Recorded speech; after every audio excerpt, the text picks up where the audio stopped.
We can get started. So, welcome everyone. You're at the right place. It's the Taking Care of Us first anniversary roundtable. Thank you all for joining today. And a few reminders that we have our question and answer feature on the bottom. If you need any questions or anything that you want to type out, you can go ahead and use that feature. And we will have a discussion section towards the end where we can answer those questions for you. And I am going to introduce myself first. I am Ramaya Barboard, the Behavioral Health Promotion Specialist for the Maryland Department of Health Behavioral Health Administration, Office of Suicide Prevention. And I am very honored to be able to introduce our opening person. We have Andrea Brown, and she is the Executive Director of the Black Mental Health Alliance, which was founded on December 9th, 1983. The Black Mental Health Alliance is a nonprofit organization that provides training, consultation support groups, resource referrals, public information, and educational resources regarding mental health and mental illness. And in addition to being executive director, she has served in additional leadership positions in strategic planning, membership development, and training leadership in the NAACP. So, welcome, Andrea Brown.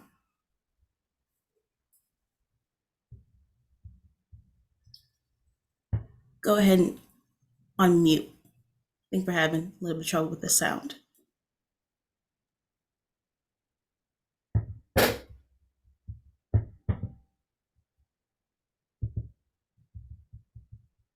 We're still not able to hear you.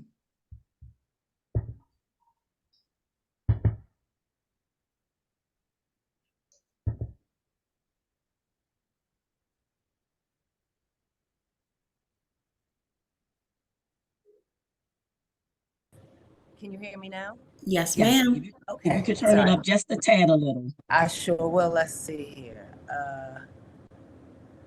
All right. I think that's as Yep. We just lost her. Here she comes. Is that better? Yes, that's perfect. Okay, Thank great. you. Okay. No, thank you. So good morning and Sawubona. And for those of you who are unfamiliar with the term Sawubona, it is a Swahili greeting, and it means I see you. We see you, and we honor the fact that you are with us today, and we honor your humanity. So again, thank you for joining us today for the first anniversary roundtable of Taking Care of Us. It's hard to believe it's been a year, strengthening Black and Brown communities through mental health, equity, and advocacy. So let me first thank our committed partners and visionaries in this work, and they are visionaries. The Maryland Office of Suicide Prevention, the Maryland Office of Minority Health, the University of Maryland School of Medicine, and the 40-year-old unapologetic nonprofit developing and sponsoring trusted culturally relevant trainings and referral services that support the mental health and well-being of Black people in vulnerable communities. Yes, the Black Mental Health Alliance. And so we salute our partners and our collaborators in this work today. And so I'm excited to be able to greet you and to join you. Today, we reflect on the pioneers and the trailblazers, and we've really been doing that all month. The ancestors who thought it not robbery to forge a path critical for Black and Brown people. For the sake of time, we won't name them. There are far too many. But we must at least try to call a little bit of the roll. So we're just going to talk, we won't talk about them. I won't bring them up, but I'm just going to name a few. And that is Dr. Solomon Carter Fuller, who many say is the first Black psychiatrist in the U.S., Dr. Francis Sumner, Dr. Inez Prosner, Dr. Maxie T. Collier, Dr. Joseph White, and the list goes on. You know them. We stand on their shoulders, not just today, but every day. And we have been handed the baton to be able to carry this work forward. And so on this day in Black history, our history, my history, we will have our say. I would be remiss if I did not mention the American Psychiatric Association's monumental decision, at least some say, and others say long overdue decision, to name a woman, a Black woman, to serve as the next CEO and medical director, Dr. Marquita Wills. Equity is coming. It is not here, but it is coming. So she, along with the others, will take their rightful place as trailblazers and innovators. What an impressive tribe we belong to. Today's roundtable promises to be enlightening, exciting, engaging, telling, and thought provoking, and for some, it will be and should be a call to action. Equity is calling, and today we must answer, and today we must have our say. I mentioned earlier that all month we've been celebrating trailblazers. Go back and look at some of those clips. And today we will continue to celebrate them. And we acknowledge our all-star panel today, who in their own right have taken the baton and have begun to move us forward. They have realized that equity is calling, and they have committed to answer. So today we will be having our say. Today we will be having our say, and I say again that equity is calling, and we will answer. And the question for you today is, will you? So let me turn formal introductions over to my colleague and co-laborer in this work, Mr. Richard Rowe, a tribal leader in his own right. Thank you, Mr. Rowe.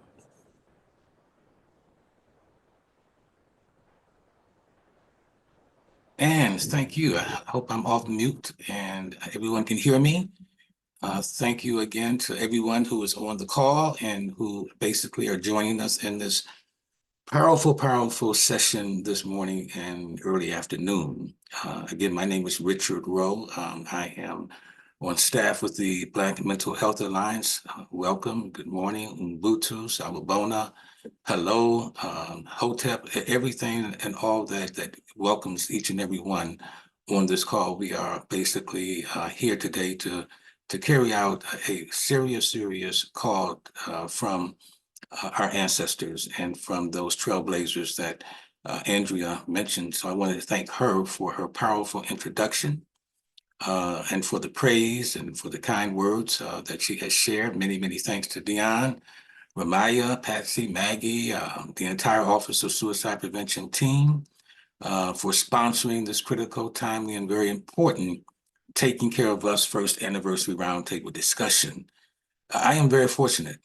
I'm fortunate and honored to have been chosen by the Office of Suicide Prevention team to moderate today's event. The Office of Suicide Prevention and the Black Mental Health Alliance and other partners have assembled this panel of truly powerful, committed, brilliant, esteemed and individuals who personify trailblazers' characteristics.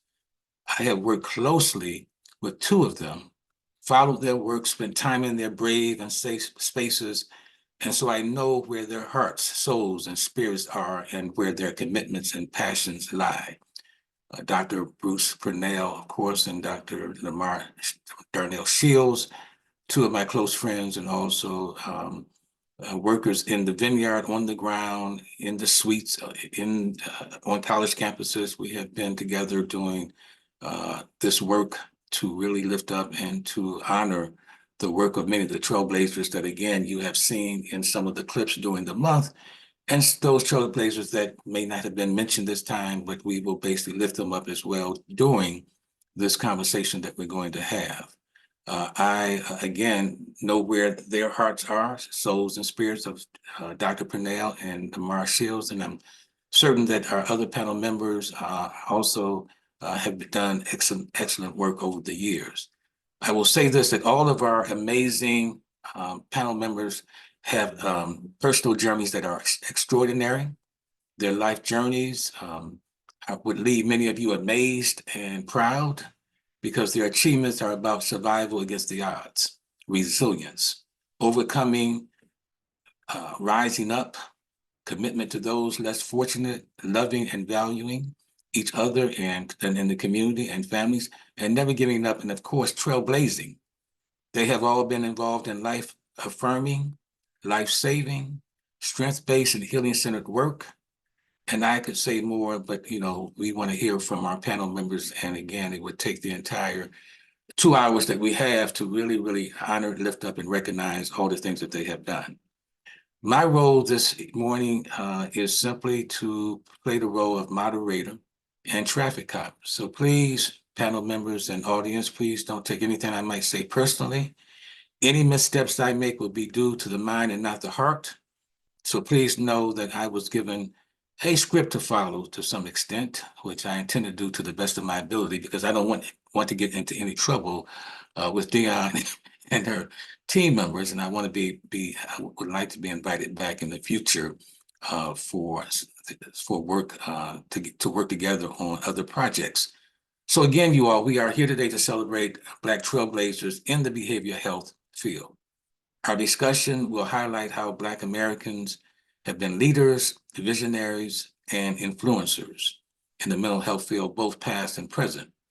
Our esteemed panel members will also respond to a series of questions that are related to their work, their careers, their challenges, which trailblazers in the behavioral field influence their work, and how the innovative and pioneering work of Black behavioral health trailblazers have influenced the field of mainstream psychology. Our panel will also offer their thoughts and insights on some of the contributing factors that have given rise to the increased suicide ideation and completion rates occurring with our young people today. Our young people are fighting and killing each other and killing themselves, which should be an alarm clock for all of us. They are talking to us. They are trying their best to get our attention.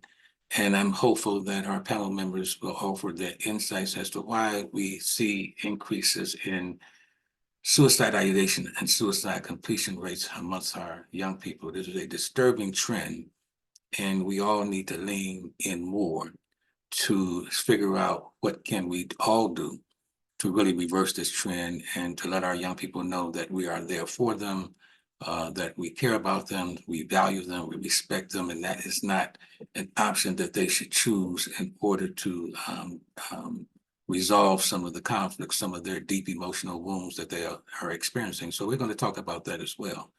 And if we have time, you all, we're going to ask our panel members to share their advice on taking care of themselves. This is hard work. This is difficult work. And so we always, when we are together, we need to basically, spend a few minutes talking about how do we heal ourselves? How do we take care of ourselves? Radical self-care is not self-indulgence, it is self-preservation.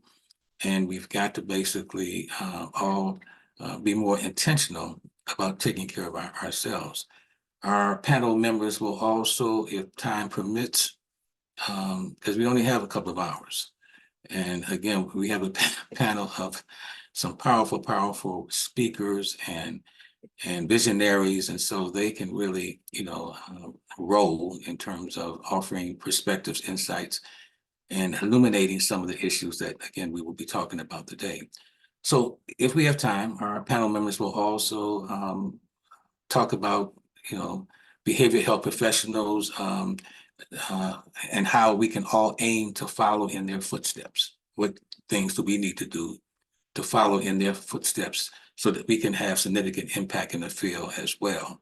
And then what are some of the current trends in African-American psychology, and how do they reflect on the ongoing challenges we see in today's society? So let me just give a definition of a trailblazer and maybe a few characteristics, and then we're going to get started. A very simple definition of a trailblazer is a person who is the leader in a particular field, especially who does a particular thing before anyone else does. The Dr. Maxie Colliers, the Nana, Dr. Patricia Newtons, the Dr. Carl Bells, the Dr. Amos Wilsons, many of those that were mentioned or that you all saw on the clips throughout the month that were lifted up by the Office of Suicide Prevention. And so some of those trailblazers, they basically are persons who are leaders in their field. What are some other characteristics? What are some of the characteristics of trailblazers? Then the ability to see and think differently. They see the world differently. They are innovators. They look at problems holistically and find solutions that others have never considered. Others look at the world and find opportunities nobody else can see. These are the trailblazers. The trailblazer has a clear purpose that is bigger and beyond themselves. reflect on that bigger and beyond themselves. They're not only thinking about self-aggrandizement, they're not just thinking about me, myself, and I. They basically have a clear purpose that is bigger and beyond themselves. They're able to inspire people to act. And those who are able to inspire give people a sense of purpose and belonging that has little to do with external incentives or benefits to be gained. Trailblazers have the courage to persevere. They meet opposition, ridicule, and failure on the way to success. And what sets them apart is the courage to overcome all setbacks and continue towards their goal. Trailblazers see obstacles as challenges, and they also, trailblazers, self-believe. So how many of us, you all, have aspirational goals that we never achieve because we lack the belief in ourselves? Trailblazers don't suffer such anxieties. They believe in themselves to achieve no matter what. And trailblazers, you all, are independent from the crowd.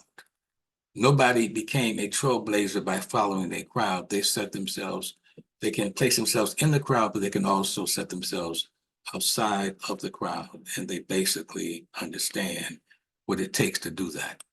So those are just some basic characteristics of trailblazers. We'll be touching on some of those characteristics. Our panel members will touch on some of those because because we have trailblazers on the panel and in our midst today.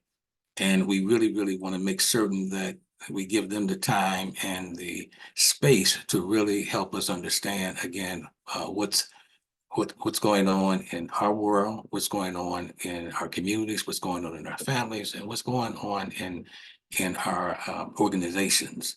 And so again, I am honored to be the moderator this afternoon, this morning and this afternoon, and we're going to get started. I'm going to briefly introduce our panel members. Again, I'm not going to read their bios because again, that would take the entire morning to really do that. So I'm not going to read their bios, but I'm going to basically, say something brief about who they are. And I would like for them to also take a minute or so to even offer some additional information about who they are and their work. I want to honor their work and want them to really say something about the work that they are currently doing, the work that they have been doing, and really would like to give them that time to really bring that information to each and every one of you all.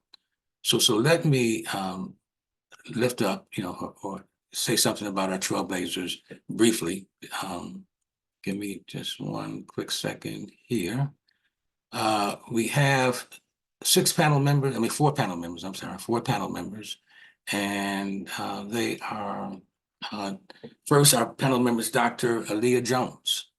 Dr. Aaliyah Jones is the Executive Medical Director for the Behavioral Health for Luminous Health. Dr. Aaliyah Jones. Another panel member is Dr. Bruce Purnell, who is the founder and the Executive Director of the Love More Movement. Dr. Shonda Reynolds, who is with the Chicago School of Professional Psychology, Chicago School of Professional Psychology. And Dr. Lamar Darnell Shields, he is the co-founder and Senior Director of Education and Innovation of the Cambio Group.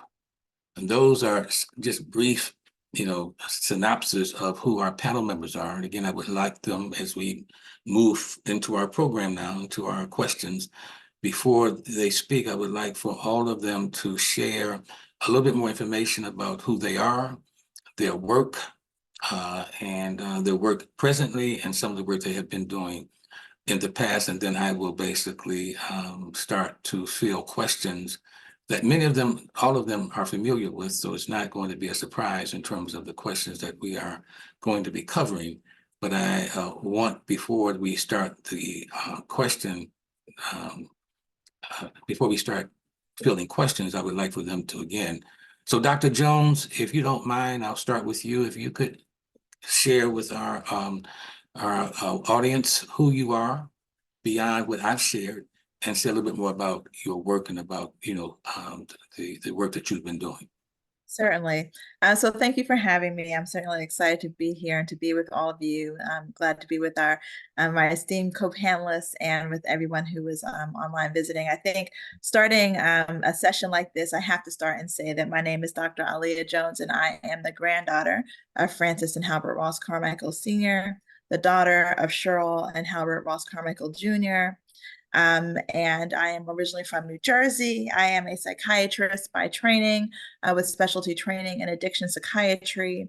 I have been in private practice in the Maryland area for several years before I went to Bon Secours Hospital and served as the chief and chair of psychiatry behavioral health there, and then transitioned from there to the Behavioral Health Administration, where I was served as the deputy secretary from 2020 to 2022. And before I went to Luminous Health, where I am currently, where we are actively growing and developing services for those who live in Prince George's County and expanding services for those who live in Anne Arundel County. So glad to be with you all today. Thank you, Dr. Jones. Dr. Brother Bruce Purnell, share, please. Love More. Love More. The executive director and founder of the Love More movement. Biggest mission we have is to make love cool on the planet. The other thing we do, like we go into communities, most underloved communities, man, and bring in that piece, healing from past trauma, moving to transformation through a vibration of love. To break the stigma of mental health, we wrote a life coaching curriculum, and that's what we do. So we get the community, we call them journeyers. We don't use clients or patients. So we all journey in the joy, J2J. And we come together to heal. Like, and we all know, like, look, you know, we all have a story, and we all are in this together, so to speak. So started with like 15 people 3 years ago going through. We got 150 signed up now in the community. So, you know, these classes are really picking up. And so instead of therapy, we say transformation. And we're healing, like that piece, like, you know, and moving toward liberation. Personally, I'm a descendant of Underground Railroad conductors and station masters. So family Chicago, Philadelphia, DC, Chatham, Buxton, and Chatham, Canada. So that whole triangle of liberation hasn't changed for me. Like our mental health is liberation, like on this piece. And it's again, that journey to joy is a freedom piece. And that's what we're in it for. Like, you know, looking forward to sharing humanity. Really, I don't use the term racial equity. I use shared humanity because I think race was created for the disconnect and the disparity. So want to share, you know, looking to share humanity and know that we can, and excited about what's next. Like, you know, excited about it. Like, you know, what we get ready to do, how we're going to shape the world. I'll stop there. Wow. Okay. We are in for a real treat, you all. And Dr. Shonda Reynolds, I hope I'm pronouncing your first name correctly, Shonda. Dr. Reynolds? You did. Most wonderful. On the first try, I say Chandra, so I appreciate the no R in there. That's right. That's right. Good morning, everyone. Thank you all for having me. I'm Dr. Shonda Reynolds. I am a licensed clinical psychologist. I identify as a liberation psychologist. I feel as though it's my role in order to educate and to provide treatment and intervention in order to help my people, Black people, to overcome racism and systematic oppression and things of that nature that has impacted us for centuries. In addition to that, I am just grateful to be here, like just hearing about everybody's journeys. You all are well accomplished in your fields. I'm still considered an early career psychologist. I'm you know, just grateful. Y'all sure y'all wanted to invite me here to be on this panel with y'all? Oh yeah. I appreciate it. I really do. I've been in private practice for about 2 years now. I do some teaching also in the adjuncting space as well.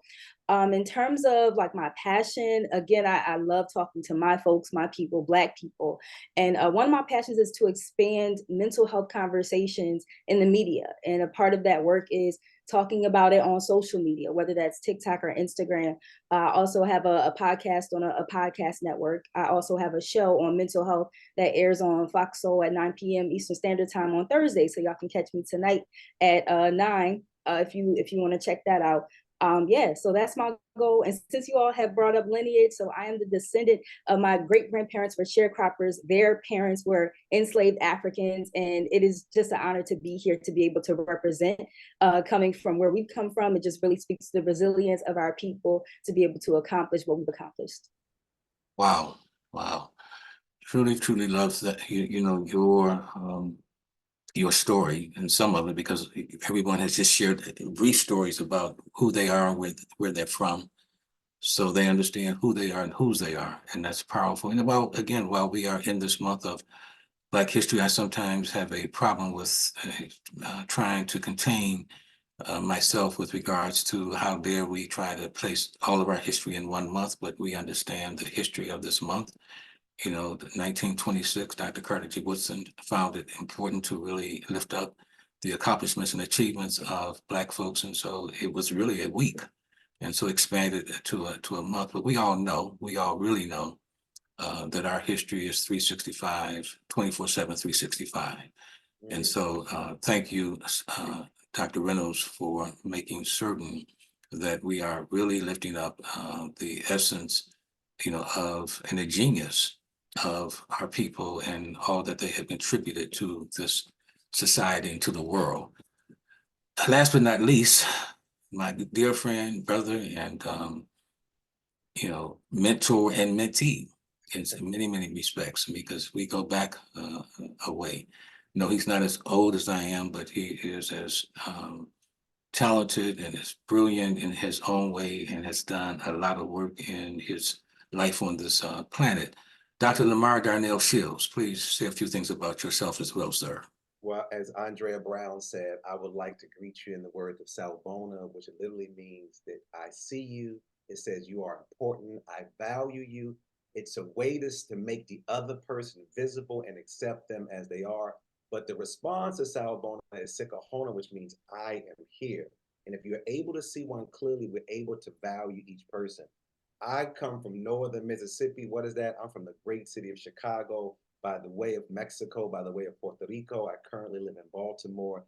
Educator, lover of all things Black and brown, the CEO of the Cambio Group. I get a chance to do this work all over the country. Richard is a mentor to me. I love this brother. I cannot thank you enough for just always being available. Dion for believing in my gifts. Patricia, Ramaya, Vera, Danielle, all of you all for inviting me to be here. But I am a lover of words. I am a poet. And to get started, whenever I grab a microphone, I always want to bless not only the listeners, but myself. So I wanted to start with this. In the depths of the soul, a silent storm brews, where emotions run deep and pain never stews. Invisible battles that no one can see, a struggle for peace to simply be free. The weight of history, a heavy burden to bear. Generations of trauma woven in the air. From slavery's change to systemic divide, the scars on the psyche impossible to hide. Yet within the struggle, resilience takes flight, a spirit unbroken, a beacon of light. Strength forged, struggle and wisdom and pain, a legacy of survival despite the disdain. In the quiet moments, a voice finds its way, a cry for compassion for a brighter day, to heal the wounds that history bore and nurture the mind to soar once more. Black mental health, a journey to reclaim, a quest for understanding, to shatter the blame. In unity and love, let healing commence. For Black mental health, a sacred renaissance. So I am honored and grateful to be here. I understand the inequities that exist across the globe. That is the work that I do, diversity, equity, and inclusion and belonging. But I use a term called Ubuntu. If any of you all are driving around the state of Maryland, you're going to see that license tag that said Ubuntu, because I believe in many cases, health inequity depends on sometimes where you live. In some places, inequity might look like a lack of personal protective equipment in a clinic.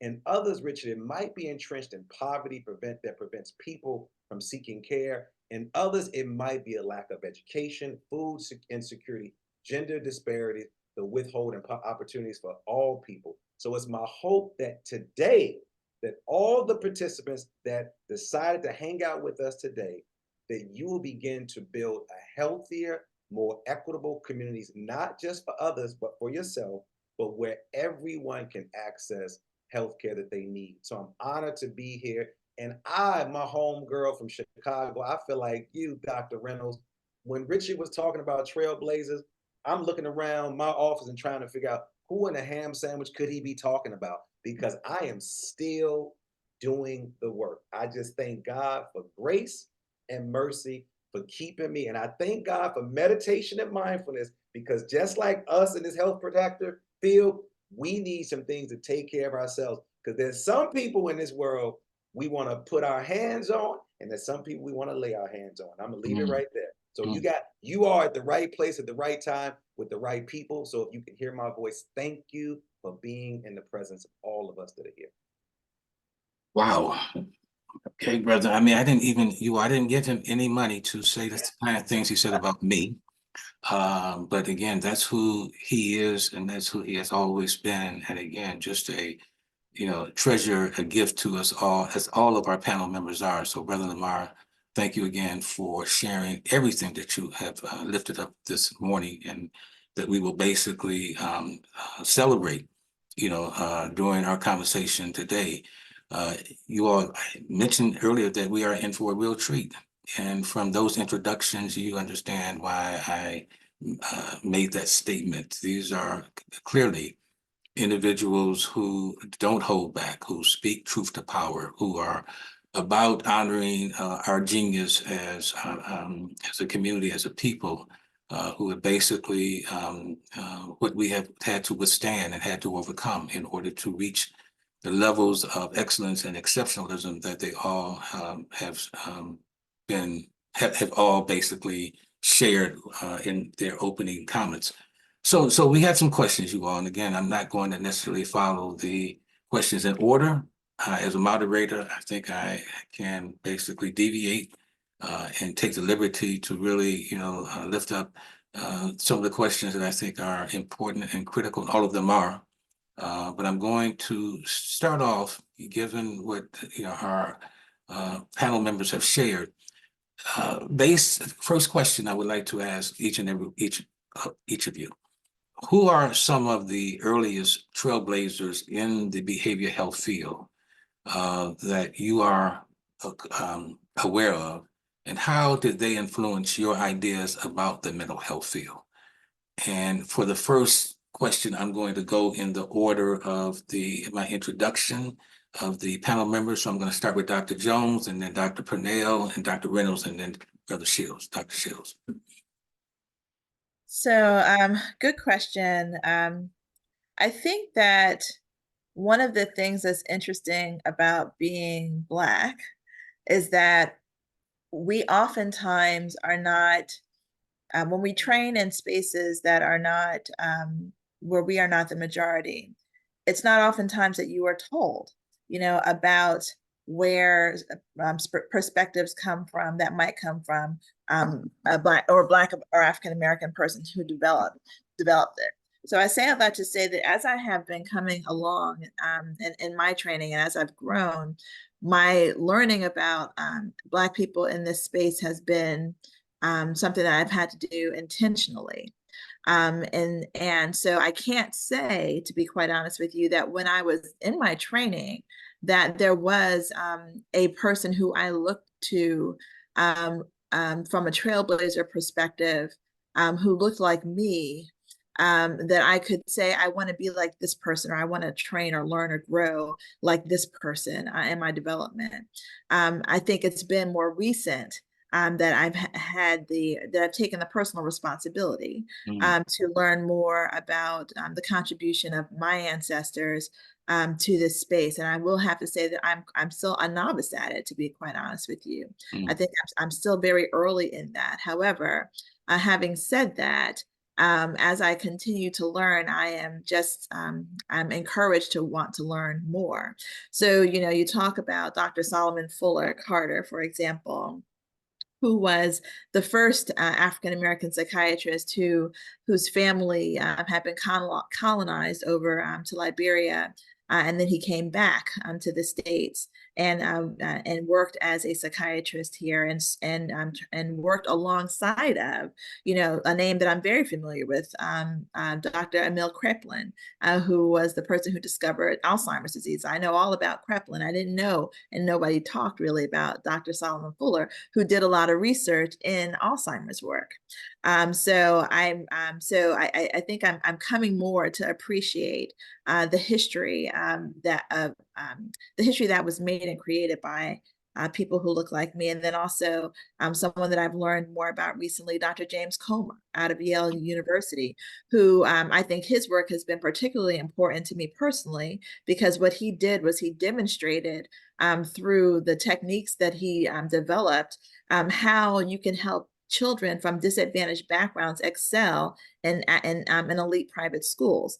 Oftentimes when it comes to our history and our people, the dictate is always what is wrong with us. We can't do this because of things that are inherent, supposedly inherent to who it is that we are. And people like Dr. Comer helped people to see and continue to affirm that if you assist with the external challenges, there is no limitation to what can come out of Black and brown bodies and Black and brown minds. So those are the two names that I'll lift up for right now. Oh, powerful, beautiful, Dr. Jones. Thank you for sharing that. Dr. Purnell, yes, sir. All right. Yeah, I would have to answer it in kind of 3 layers, right? So first I would say would be William Still. This is many don't know about it. So in the early 1800s, it wasn't even legal to read. He captured the stories of brothers and sisters that were seeking freedom coming from Maryland, Eastern Shore, all the way to Canada. And he was in Philadelphia, and he captured their stories. Like, so we know the families, who they were, who they left, what they went through on that journey, man, on that journey to freedom, when they had to leave with nothing, and trust people along the way they didn't know, just because of this concept of freedom. So that's kind of first. Then I would then come to like Naim Akbar, man, transformation psychology, man. Just the idea of like, this is about transformation. It's not about maintaining the status quo. It's about breaking the status quo. Like, so the idea of that as the foundation, man, this thing's about transformation. We gotta, we have to move another way. It's not about helping people try to appear sane in an unsane whole environment. Like, and so the mental health is that if you don't make others uncomfortable in your uncomfortable situation, that's mental health. Like, so we need to completely erase that piece. And because sometimes it's very sane to act out when the situation indicates that is that common. Next, I would say, and then it would be Wade Boykin. Wade Boykin and James Jones, right? So James Jones he started the Minority Fellowship at the APA. It made a whole lot of PhDs, right? And he was a professor at Delaware, came out of Harvard and Yale, but he came back to the community the whole time.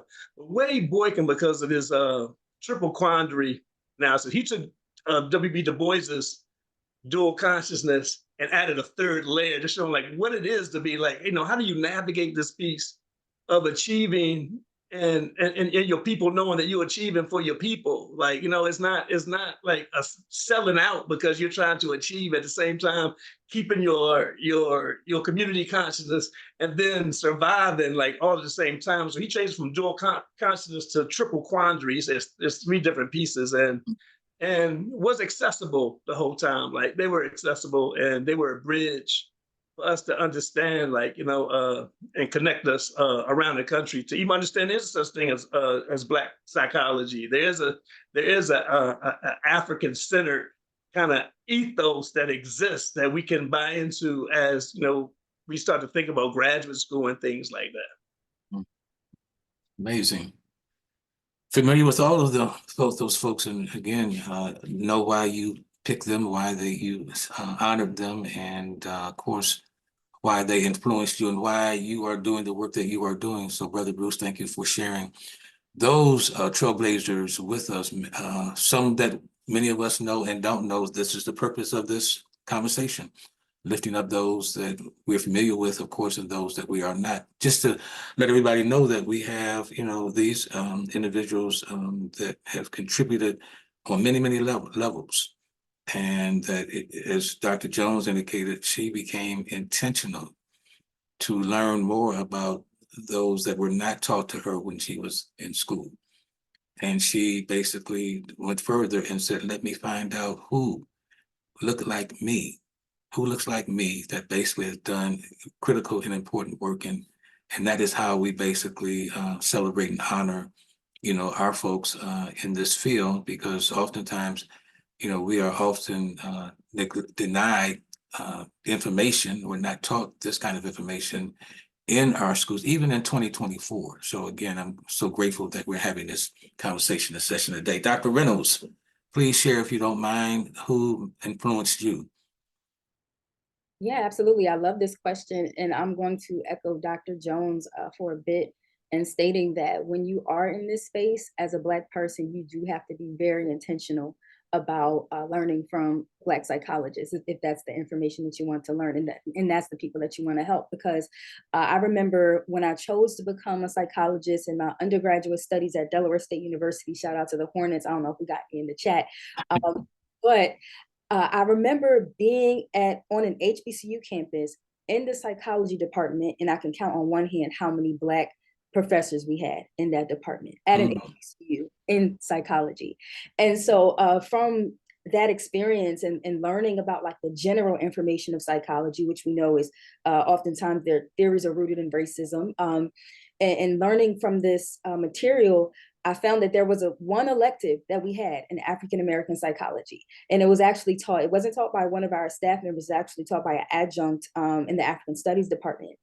And based on the information that I learned in that one class, I remember The Falsification of the African Consciousness by Dr. Amos Wilson was the book that we read from. And, our professor's name was Dr. Issa, but Dr. Issa literally helped us to kind of like walk through the entirety of that book, helping to dismantle the information that we were learning from our program, and to start to incorporate like an African-centered framework if we were, again, like interested in the work of working with Black people and Black psychology, or Black people in the general population.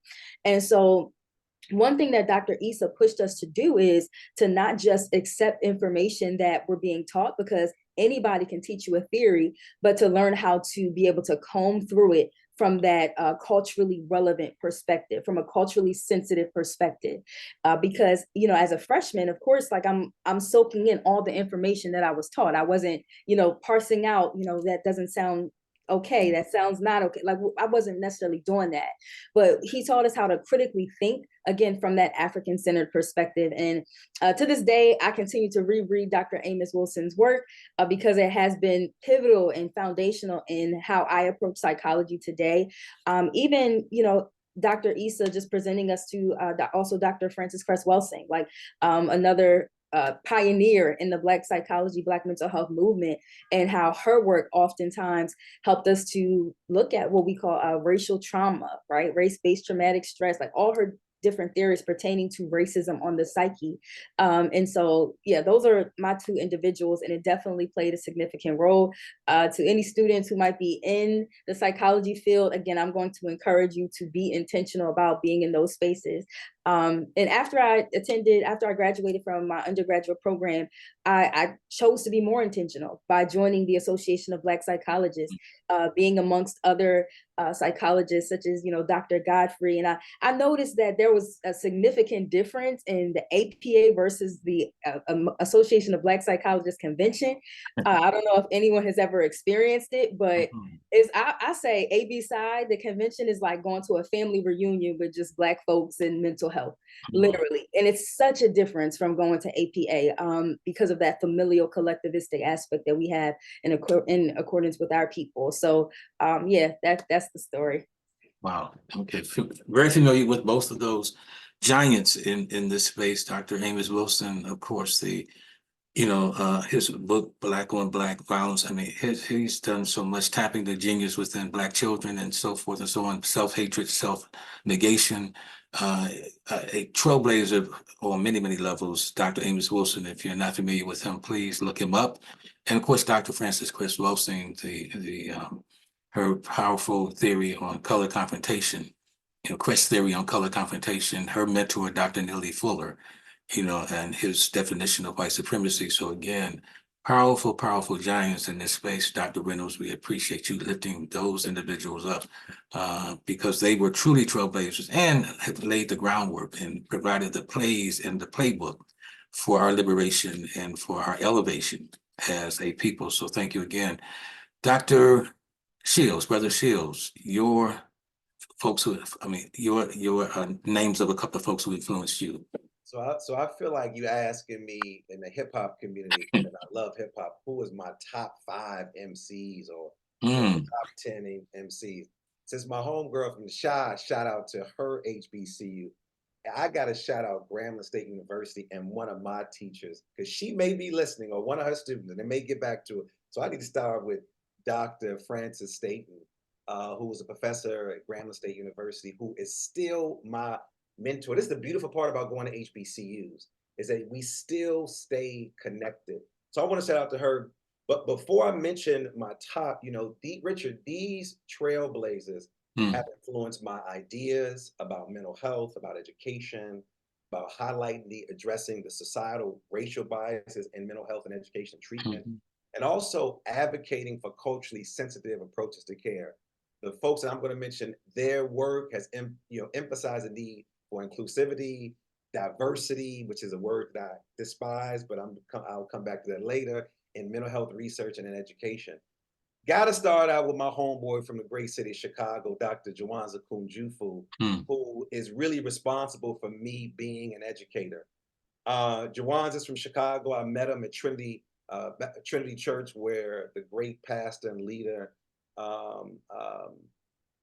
at Trinity, Jeremiah Wright, was, and I got a chance to meet Jawanza. And when I tell you the reason why David Miller and I started the Paul Robeson Academy at Johns Hopkins is because of work. Jawanza, this whole concept of the conspiracy to destroy Black and brown boys, motivated my work to want to work with Black and brown boys, a celebration of Blackness. So I always have to start out with Dr. Jawanza Kunjufu. He is a homeboy. I have access to him. Another close brother, Richard, is a mentor to yours. We stay in Chicago. We cannot talk about our homeboy from Chicago. Why did I just lose his name? I'm about to say Richard. Come on, help me out. Dr. Haki?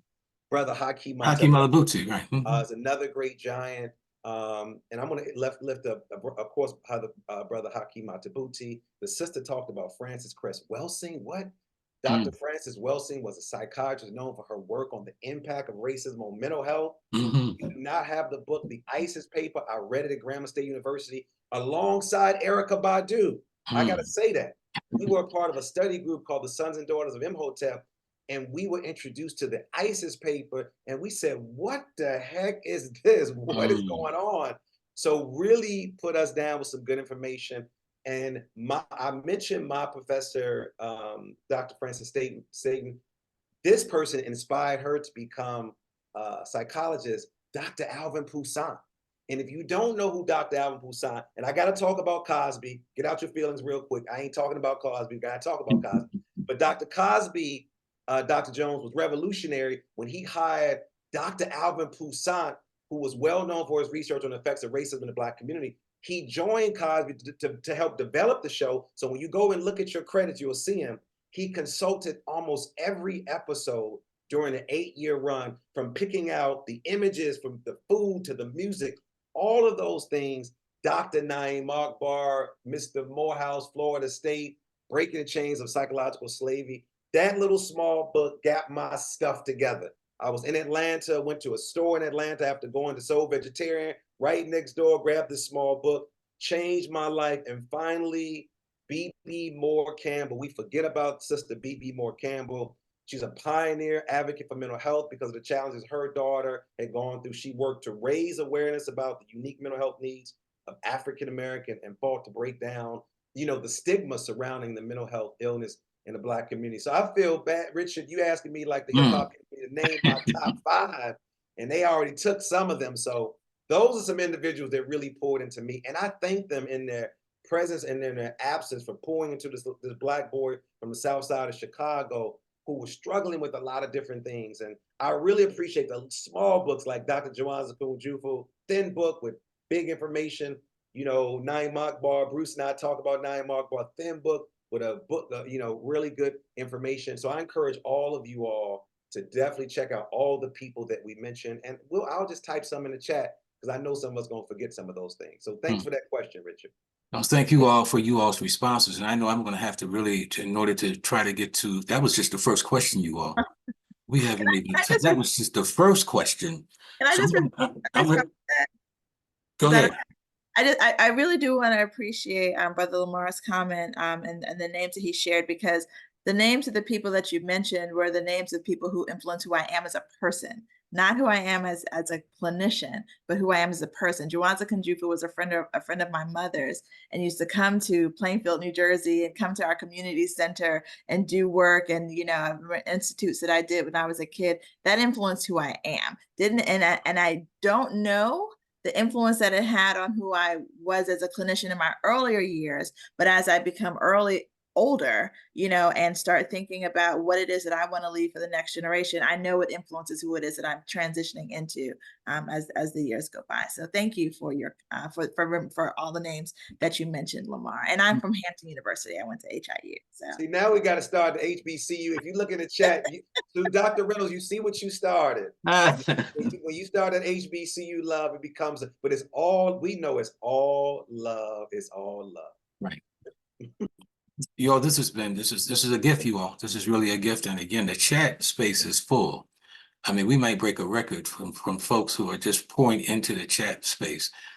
We may get to some of those questions. If there are questions in the chat box, great, we might get to some of those. But again, that is Q&A is reserved for the last 30 minutes of this conversation that we're having right now. Again, that was the first question, you all. So I'm gonna, and maybe we touched on part of question one, which wanted to look at some of the remarkable contributions by some of the trailblazers that you all have lifted up, and you all have mentioned some of those. If anyone would like to share any other remarkable contributions from the Dr. Akbars or the Chris Wilsons or the Carl Bells or the Amos Wilsons, please feel free to do that now. We can cover that question with your comments. And I'm not going to go in any particular order, but if you really just want to lean in and say, look, let me share another theoretical or a therapeutic modality, or to share, a concept, because many of our trailblazers introduce concepts, that we are still talking about lifting up and trying to really dissect and unpack and to apply in our practices, et cetera. I'm not going to go in any particular order. Anyone want to basically deal with that question? What other remarkable contributions, if you can think of any, that you might want to share at this point? Anyone? Maybe I just think, if I go back to, and I appreciate Dr. Jones, Dr. Jawanza Kunjufu really helped me figure out what I felt was wrong with me my entire life as a Black boy. There was an author who wrote a book, and I can't think of the person's name, and the book was called "What Is It About Me That You Can't Teach?" And I want to say it again. It's called "What Is It About Me That You Can't Teach?" So Bruce, when I met Dr. Jawanza Kunjufu personally and read his book, I realized it wasn't always me. It was the teachers who didn't have the tools to really engage a Black boy who was all over the place, who loved who he was, but also was challenged with the neighborhood he came from. Growing up in a single parent household, he really made me realize that I was still great within that context. And so I appreciate what Dr. Jones said. It was really more personal. And then when we created our Saturday school for Black and brown boys, and Richard Rowe, you were part of that, David and I were very clear that Jawanza's books were the basis for why we wanted to do the work and why we wanted to start early. Mm-hmm. So it did influence my work, but also influenced how I looked at other boys when I walked into the spaces. Because I was looking at them, as they say, sideways until I started reading these books. And I realized, Bruce, that they had many of the same issues that I had, and I didn't need to judge them anymore. And so his work, and I there's so many others, but it's something about Jawanza at that time. And I would say that it's because of him that I became a teacher. You know, I wanted to go to law school. I wanted to become a lawyer. And when I saw his work, and then I started to read the breadth of other folks' work, it really, really helped me find my way. And I had to go back and have some conversations with my mother with some of the things that she missed, Dr. Reynolds, that she just didn't know as a single mother. So I had to go back and ask her some questions as well. So that's sort of my take. Why out of all the people, I just want to elevate him. But y'all say Wade Nobles and the Afrocentricity scale, like being able to measure, like, you know, our progress through what we consider to be Blackness. And I got to shout out Bowie State too. Even though we lost the second game, we won the first game. As my spot, you know, BSU for life, Sports Hall of Famers, my Hall of Fame ring, play basketball. I'm in all the way. Even more engaged now than I was as a student. Back, you say the thing about HBCUs, it's we family. Like we family, like it's like, you know, and looking for the, you know, we just got the homecoming date. We already getting our spots for tailgating for the homecoming. But yeah, that was, so they definitely Wade Nobles. I got shout him out too, man. Pioneered this piece, man, of Black psychology, and having a scale to measure it, like, you know, and not having to go through them to get back to us. Say that one more time. Not having to go through them to get back to us. Wow. That us, if we got back to us, if we understood us, we wouldn't have to go through them. Okay. Ask for permission. I'm surprised that nobody mentioned Dr. William Greer and Dr. Price Cobbs, who, with their groundbreaking book on Black Rage that my son right now is actually reading. It's an old copy, you know, got that basement smell. But those are two individuals that I want to as well, Dr. William Greer and Dr. Price Cobbs. Yeah. Man, Dr. Ballou in Cincinnati, man, Dr. G. Oh, what's the brother that created the Cool Pose piece, man, about like why we join each other today and stuff like it's so many, it's so many. And I don't want to leave, you want to leave nobody out, but it's so there's so many pioneers in this. Well, we're lifting them up. I mean, we're lifting them up. I know Dr. Carl Bell in Chicago, Lamar. You know, Dr. Carl Bell spent his entire career addressing issues of childhood exposure to violence. And he worked on a lot of violence prevention programs long before, you know, we're now talking about community violence and so forth. But Dr. Carl Bell unfortunately passed away not long ago, but was a preeminent psychiatrist, you know, in the space. And his work is legendary. His work is we should lift that up as well. But again, we could go on and on and on. Dr. Jones, if you want to chime in with Dr. Reynolds about, you know, again, something you want to lift up from one of those influencers that you haven't already, please feel free to do so, or I'll go on to the next question. So I'll just chime on with Dr.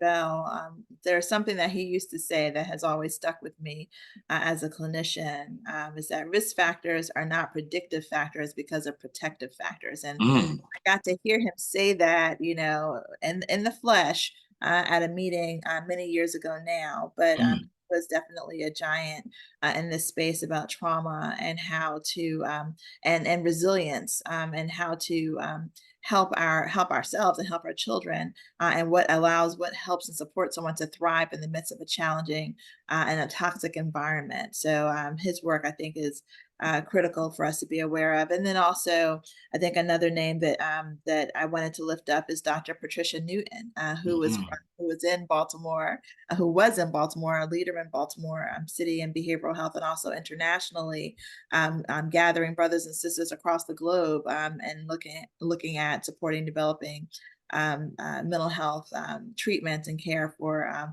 Black and Brown individuals. And she, from a leadership perspective, she was the first woman chair of the Department of Psychiatry at Providence Hospital in Baltimore. And she was one of the founders, and there were a lot of founders of the Black Psychiatrists of America, but she was one of the founders of the Black Psychiatrists of America. And everybody who founded the Black Psychiatrists of America, those were amazing individuals, and we probably need to know all of them. I was looking at their website not too long ago, and I was thinking, why don't they have a list of their founders? They need to have a list of their founders so that people can know, we can look up, who all these amazing people were. Some of them are still with us. A number of them are still with us. So, so I'm about to join the Black Psychiatrists of America, and I'm going to tell them that we need to do that so that we can know those whose shoulders we stand on more fully. Right. Wow, Dr. Reynolds, before I move on. Yeah, I'll keep it brief so we can move on. I know we're on time press, but Dr. Joy DeGruy, I know like that's a name that we've all pretty much heard, especially with her content pretty much going viral over the past few years. But I really enjoyed reading her book during my grad school program because it was something we all experienced, right? Post-traumatic slave syndrome. Like we've all had the experiences that she had wrote about, but she just gave us the language to be able to articulate it. So I love and appreciated her work for that.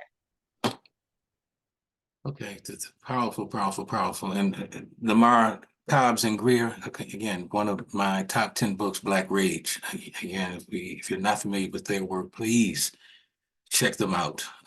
Their book, Black Rage. And I think they wrote another book called The Jesus Bag, but again, I'm not going to get into that particular book. But let's move on because again, as Dr. Reynolds said, and as I said earlier, that's question number 2. If we don't hurry up, we won't even get to question number 5. But here's a question that's tied into our discussion thus far, and that is reflecting on yourself as a trailblazer to some extent, and also trailblazers that we have mentioned that may no longer be here, but, and trying to, lift up the reason why you chose this career in behavioral health. And what were some of the challenges or discouragements if you were discouraged from pursuing this field, in this career in behavioral health, and even now, why do you persist in this field? So reflecting on yourself as a trailblazer, why did you choose your career in behavioral health? Were there any challenges or discouragement that you may have faced with continuing your career in behavioral health, and why do you persist in this field? Anyone can take that, or everyone can take that. So, anyone want to start? So I will talk about some of the challenges. I appreciate the question. There's so many barriers to the complete recognition and acceptance of what we do when we're working with individuals. One is just the underrepresentation in research and literature. When it comes to the research, to a lack of visibility and a lack of recognition within the academic and clinical settings. I go back to Dr. Frances State, my teacher, and Richard, she's sharing with me all of the books that they're pulling off the shelves of Black people who were her colleagues, all of the books. Other barriers we talk about is systemic bias and discrimination within the institutions. One of the reasons that, I was about to name the institution, I won't name the institution, that I wound up rolling out of, it was just because of the bias that existed there. Many of us that looked like us, we loved being there, looked great. Dr. Jones, it looked great on our resume, but we got the heck up out of there really quickly. But we did what we could while we were there. And then just limited cultural competence.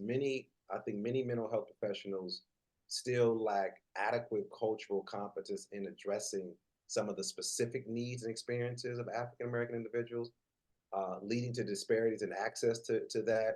And then I think just historical marginalization. There's been historical marginalization within the psychology of how we see the world. I think it might have been Dr. Reynolds mentioned someone of how this person saw the world in a different mindset that sort of made you think. And because we see things differently, because we're the first ones in the trailblazers, we have to quote unquote fall on sword first, which is unfortunate. And sometimes we forget about those individuals because their work was taken off the shelf, Bruce. Their work was hidden. And it's time for us to sort of reintroduce these conversations. I just went to see the film Origin by Ava DuVernay, and I encourage anybody to go check out this film. This is a great example of these barriers where the woman who wrote the article and wrote the book, Richard, she struggled in white spaces. I don't know if you all saw this. She struggled in a space to articulate what was in her head. she knew what she wanted to say, but she struggled with being in the white spaces until she did her research. And so when I talk about barriers, it's the systemic biases, the limited cultural competence, historical marginalization, and just underrepresentation in some of the literature that's out there. Beautiful. Anyone else? Yeah, I'll Yes, go. sir. And for the sake of not having to talk about this for like a half an hour, right? Because hey, this piece right here, I'm gonna say like in being young, like like for one thing, like so finding myself dancing to my own homicide at the go-go, or what would you all consider the club, like finding so, and it's like and not having any way to explain it outside of commercialize and manipulate it how and what. So I needed a why, and really almost got caught up quite a few times, man, because I didn't have a why. So it and forced compliance made no sense. And I needed a why in this, man. Well, I know, what you tell me I gotta do, but why? So in going through like being able to get some answers through books, basically. I mean, that's the only place the answers were. They weren't on TV. Like, it's like and me, like I was like the probably the first generation of the mall babies. Like, you know what I mean? We were the mall babies. Like malls came up and we went to the mall, like and that was socialized by commercialism without even knowing what that meant. Like, so having to deconstruct and then reconstruct, like, where you gonna do that at? And without really getting some serious brothers and sisters that can share something else with you. I remember like revolutionary suicide changing my life, like sort of Huey P. Newton. Huey Newton, and I was like, yeah, man, it's and still like when today when I see the young people acting out the commercial, and I explain to them that this is a script. It's already been written. You're picking a character, and this character already has an outcome. You're not coming up with this, and that's why it's leading to the same place. It's like, dang, why is this script connected to our destruction? Like, you know what I mean? Like, why is this? Like, why can't we see that this script's been written already and we acting out these parts? And I'm like, so there has to be a Black psychology that is not connected to the status quo. Because it's like, our children, man, our children need a pathway to liberation. So I just say, like, really there's navigating America and all we're bombarded with. And, especially when we're given information about our history and we're just mad with no tools to do anything about it. Like, we're mad about what happened to us. And it's no real debrief, and we're supposed to just move on and assimilate. Because like it's never been an integration. Like it's like words they use. Like it's always been a marginalized assimilation. It's never been a real integration that ever happened. Like so, it's like how do you how do you make sense of it? And how do you get mental wellness if you don't make sense of that? Like how is there ever mental wellness? And probably why we don't define mental wellness, we just define mental illness. I'm sorry. Go ahead, brother. But yeah, I'll stop. I can talk a long time just about that. But it's that needing those reasons, man, needing that why, man, that authentic divine purpose, why, that divine gift that I know I have, being able to activate that on this planet and know that I'll be okay. I can activate my divine gift and sustain myself on this planet, and my life energy would have a meaning. Not being an extra in somebody else's movie for my entire life. But I'll stay. I'll stop there, man. No. You have said a mouthful. I mean, brother, that's powerful, man. I mean, a marginalized stimulation. Need a psychology not tied to the status quo.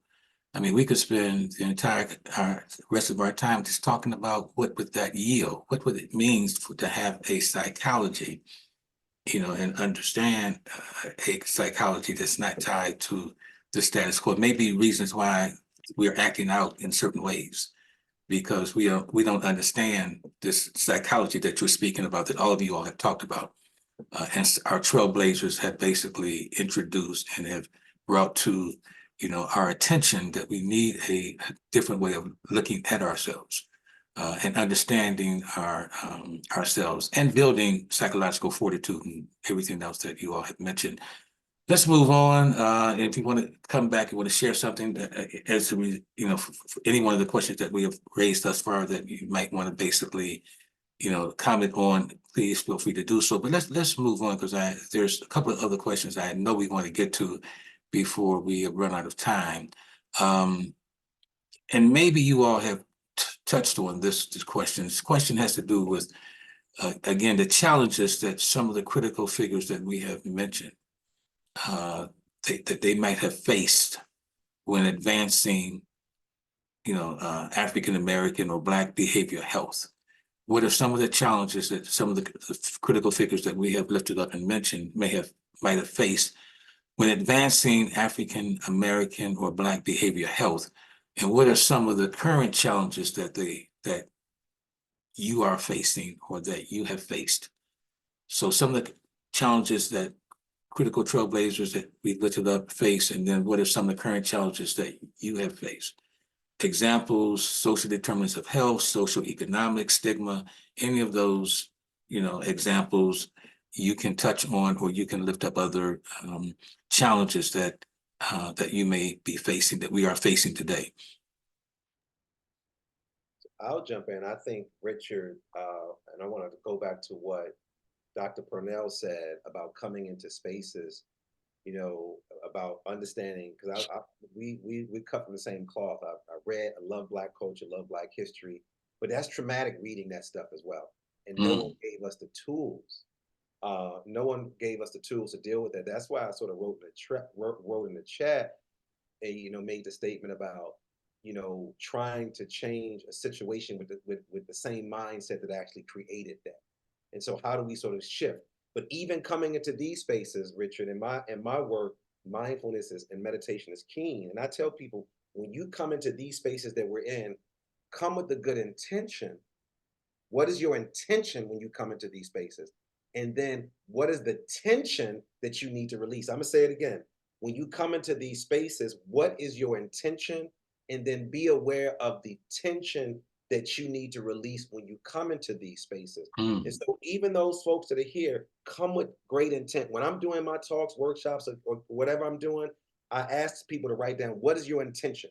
So I want you to be clear on what your intention is. And so when we think about what are some of the challenges that some of the critical figures might have faced, when advancing this, we got to talk about systemic racism, this big R word, this historical and ongoing system within the health, I don't even want to call it a healthcare system, because it's not a healthcare system, that has created barriers to assessing quality mental health care for African American people in general.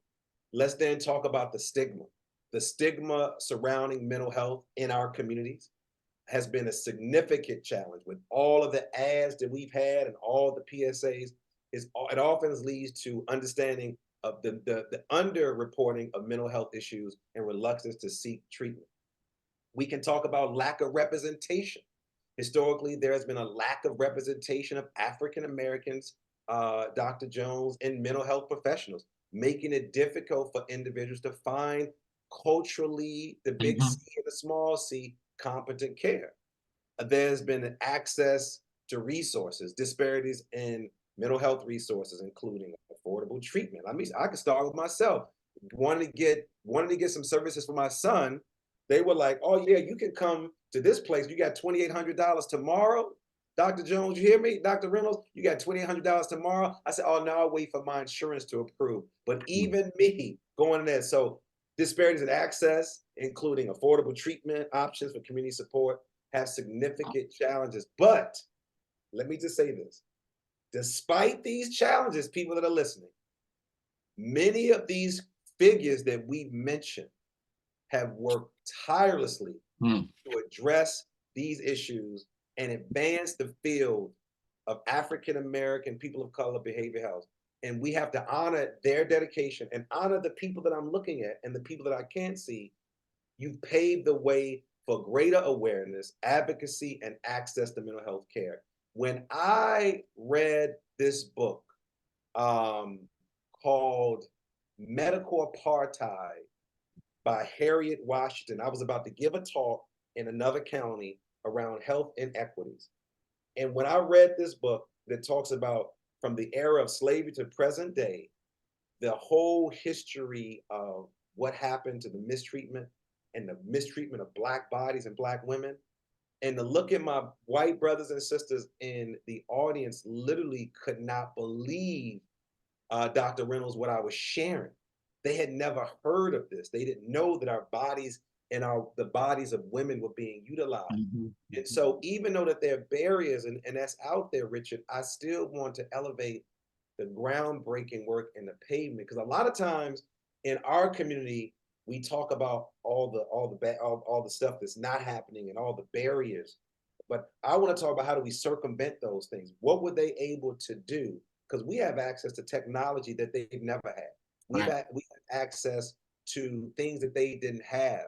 And so I tell people, you know, I think it was Brother Purnell that said he's a product of the Underground Railroad. Harriet Tubman didn't have a Twitter page. Harriet Tubman didn't have a Facebook account. Harriet Tubman didn't have a Tinder page, Dr. Jones, and she was still able to move some people around. So the more we talk about it, and what's interesting, that's beautiful, is there's also a lie that young people don't want treatment. Let me just be real clear. Young people are talking about going to get support. Young people are articulating it.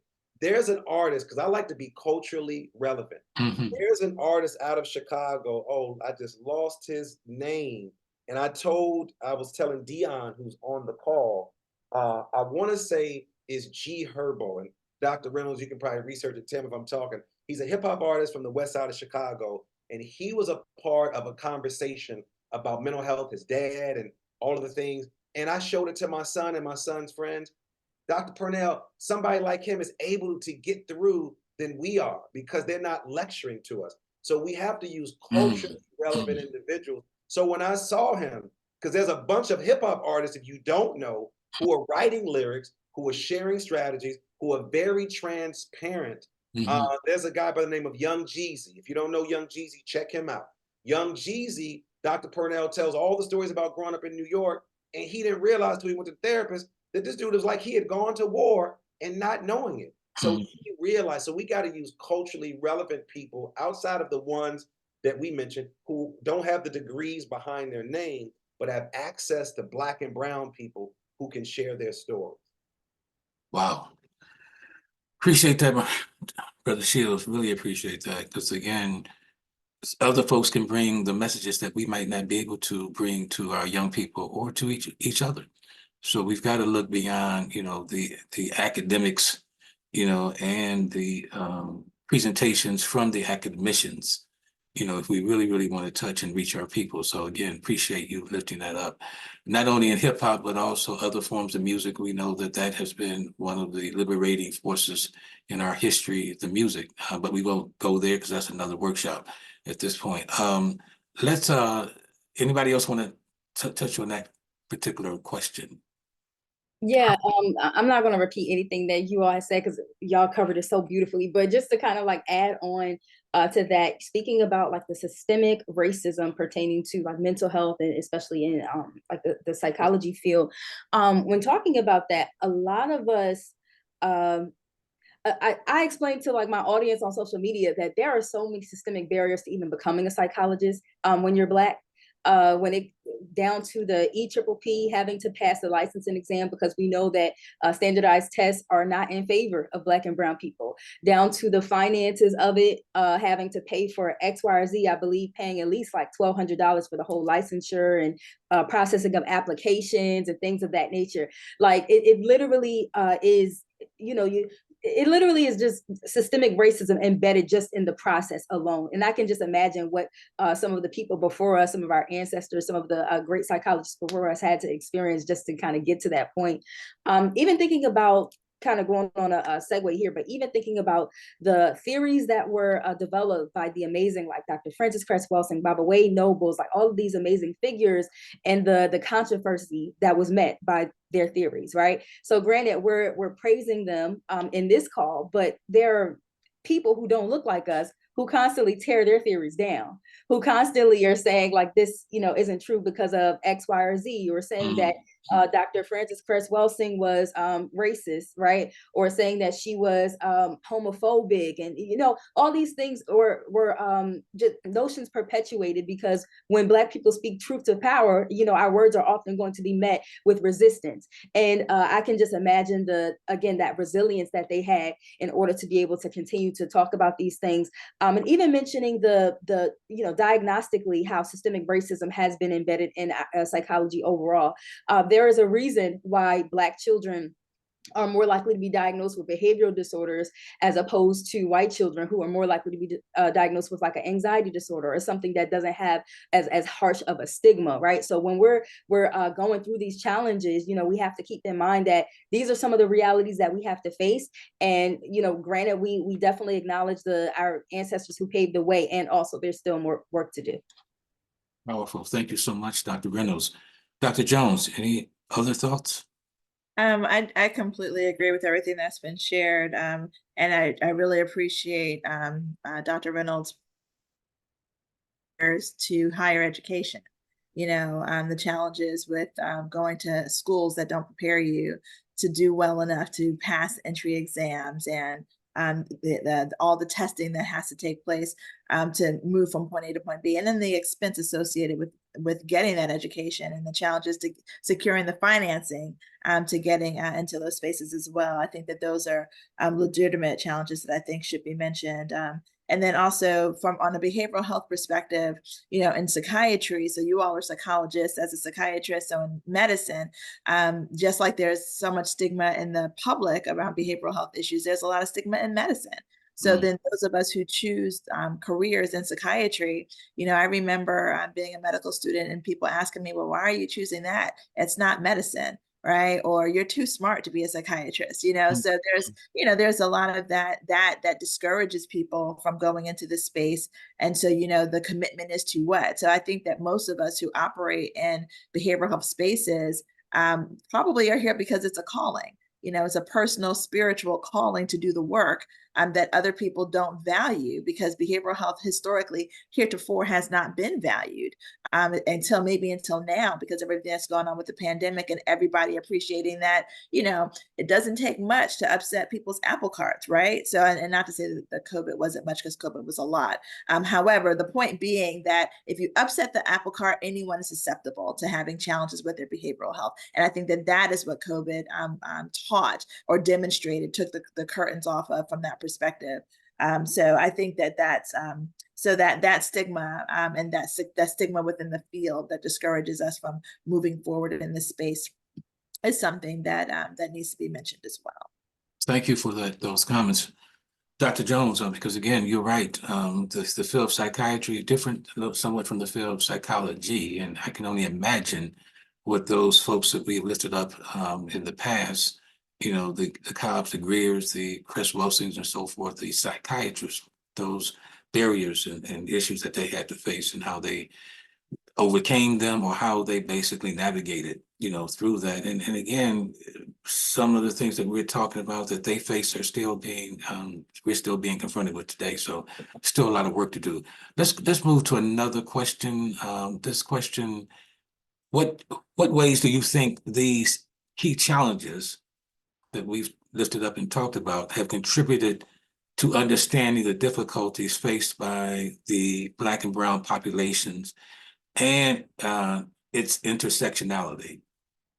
Intersectionality examples: non-conforming sports, gamers, LGBTQIA, differing religious sectors, so forth and so on. Again, what ways do you think these challenges have contributed to understanding the difficulties faced by the African American population and its intersectionality? Anyone?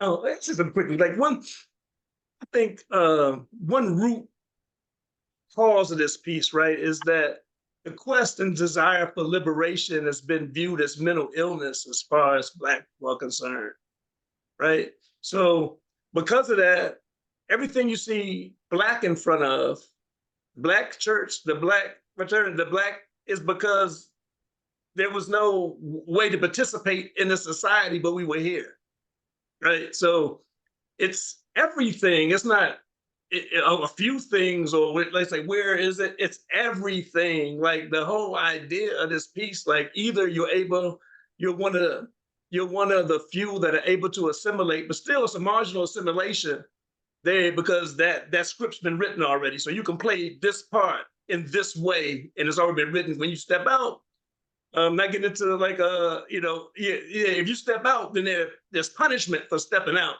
of bounds on what you're supposed to do, no matter what it is. So that goes all the way down, and our children know it already because we have to teach our children to survive the trauma and avoid and survive it. So we know that trauma becomes the norm. So now our life, we talk about thriving, but if life is avoiding the next traumatic episode, then that's never going to be, it's always going to be surviving. I don't care how much money you have or status or title, makes no difference because you're still trying to avoid the next trauma and teach your children to survive it.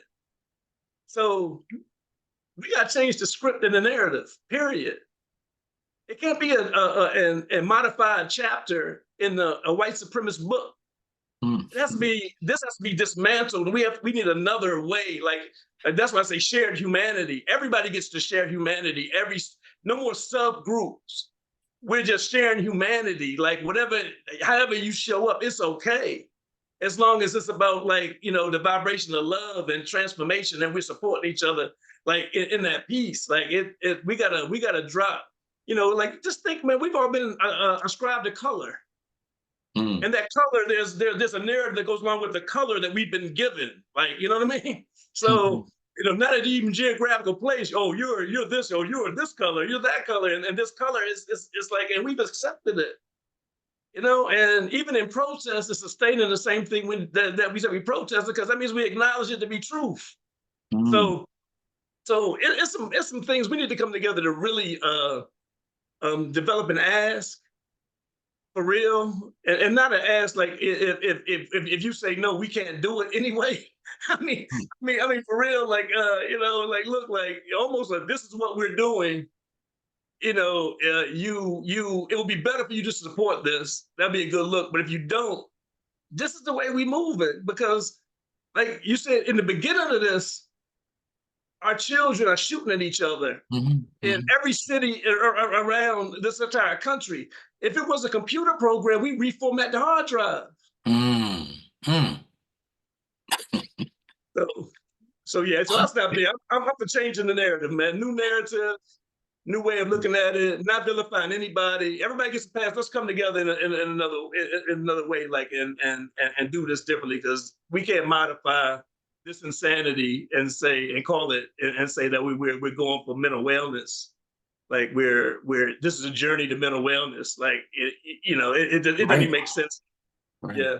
And we're normalizing it, brother. We have reached a place now where we have normalized many of the pernicious outcomes that you just lifted up, man. I mean, our children, each other, our relationships, our families. I mean, we can go up and down the list of the harm that we are causing each other. We say do no harm, but again, we are doing what teaching our children to avoid the next traumatic experience. Wow, and we cannot. I mean, this is another powerful point you just made too, in terms of we can't just do what modify chapters in a white supremacist framework or book. Yeah. Because what does that suggest? That we have capitulated, that we are basically buying into the system that continues to hurt, harm, and destroy us. Anyway, powerful. Go ahead, brother. Go ahead. One statement. This is just one piece. So a social hospice is when the situation is not going to change, and you make people more comfortable, right, and probably sedated and comfortable within the same situation. It's not going to change, right? It's a hospice. So it's like, the idea, if it's not changing, like you can have a real comfortable hospice, you got more money, you have a better hospice, but still you're not living And that's never going to be mental wellness. Mm, mm, okay. And that's it. Yeah. That's Wow, it. wow. Anyone else? Well, I would add to what Bruce said, and Bruce nailed it. You know, I would basically take a quote from one of my favorite movies. You know, if I'm doing this sign, there's a quote from my favorite movie, Black Panther, with T'Challa, the King of Wakanda.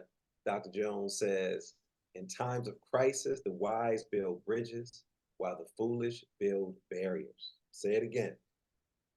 In the time of crisis, and that's a Howard University grad right there. Shout out to the HBCUs again.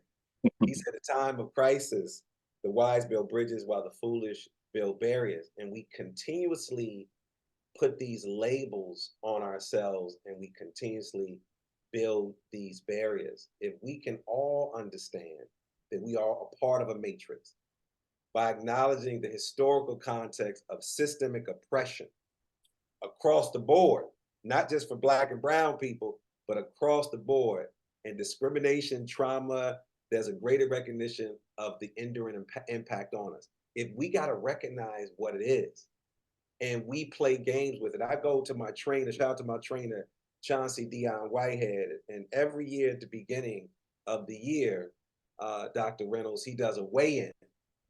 And sometimes a lot of the sisters come to the weigh-in, they don't want to put both feet on the scale. They want to put one foot on the scale, Sister Jones. I got some of the brothers too, be real clear. I believe in equality. So the brothers, when it's time for him to put the thing around your waist, Richard, brothers hold their stomachs in. So what Brother Purnell said is that if it were a computer program, we would change the format. Mm. We got to stop putting up these barriers that we've allowed to happen. The great actress who was also on the Cosby Show, who was also on Living Single, the great actor Erica Alexander, when they were talking about these award shows, and it was a dope interview. Mm-hmm. She said, "Stop putting labels on our music. It ain't Black music, it's good music. Stop putting labels on our movies. It's not Black movies, it's good movies. It's like when Dr. Bay, Brother Purnell, you probably remember Dr. Bay in DC, you going to get some healthy whole food in his restaurant, and you ask him, what is it? He said, it's good food. No, Dr. Bay, what's in it? No, it's good, healthy whole food. We're not going to label these things, but we also need to understand and acknowledge sort of where we are. We put barriers around ourselves all the time. You know, a great scholar said, as you know, Dr. Carter G. Woodson talks about the back door. There's no back door. We'll create a back one, right? And so we'll demand one. And so we got to stop putting ourselves. I just looked in the chat. Somebody said HU. I love Howard folks, boy. They so and then go ahead, Hampton. Now you know you want to say something, Dr. Jones. Real at you, but anyway, I'm finished with my thought. Go ahead. I wasn't trying to interrupt you at all. Honestly, I think the only thing what I was thinking though is that I do appreciate that imagery of social hospice, and however, when what it's making you sick is the system, we have to make sure that we're challenging the system, and we have to make sure that we're showing up and not checking out. We have to make sure that we are engaging the systems that impact us, the systems that perpetuate the racism, the systems that perpetuate stigmatization and discrimination, and that perpetuate the negatives of social determinants that impact how it is that we experience life and how we experience health. We have to make sure that we are challenging those systems, and that means that we have to be present. We have to be in the state houses. We have to be the advocates. We have to be, knocking on the doors. We have to be organizing our communities. We have to be in communication with one another so that we can continue to work together to break down the systems that are interfering with our ability to thrive within these United States of America.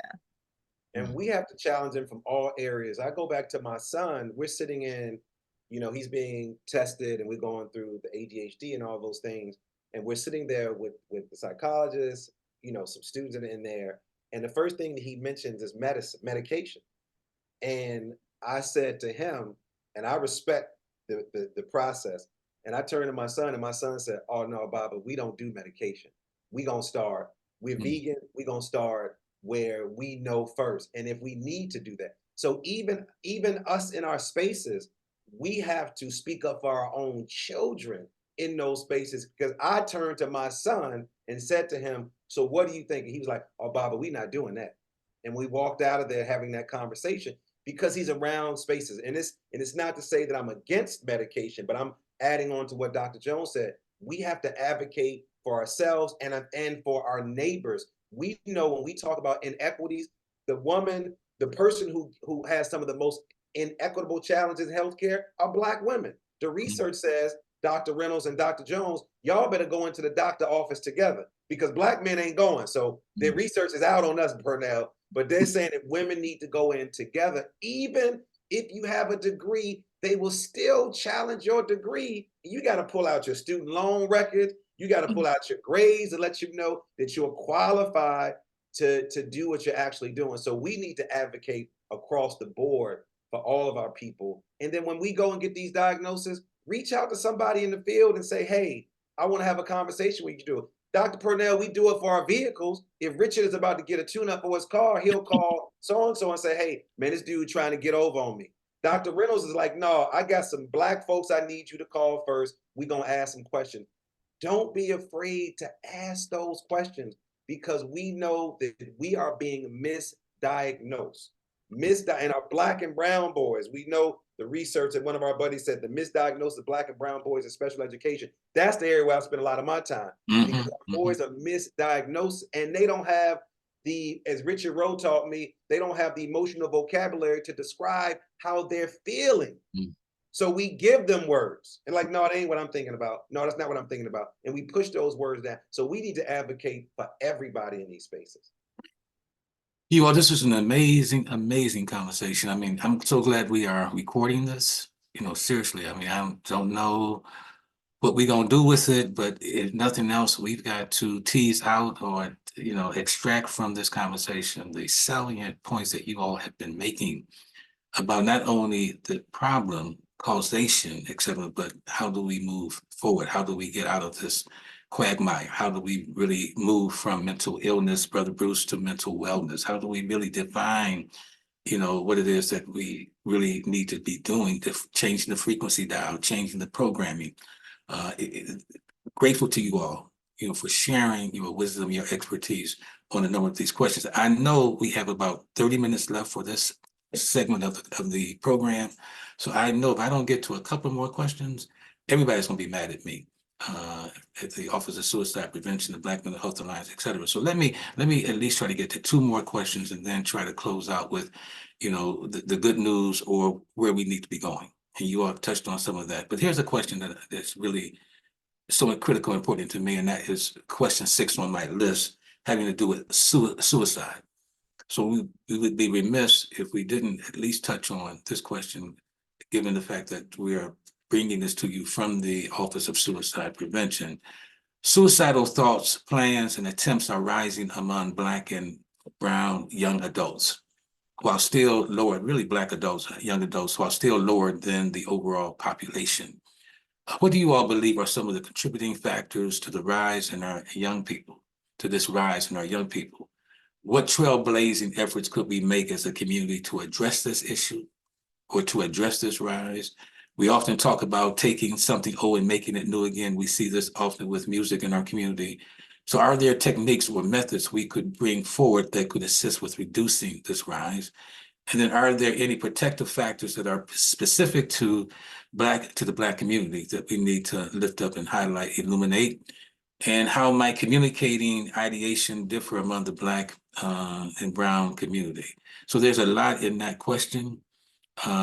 If you could just maybe, talk about either one or two of the sub points that emanated from the initial question. How do we lower, or how do we address, how do we attend to the increase or the rise in suicide ideation and completion rates amongst our young people?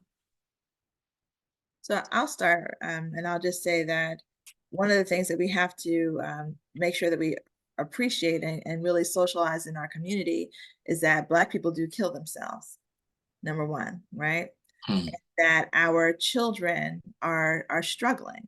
They're having a hard time, just like everybody else's kids, and we have to accept that within the realm of what they deem and what our society honestly has more deemed as acceptable behavior is to throw around this, just go kill yourself, thing that people are saying now.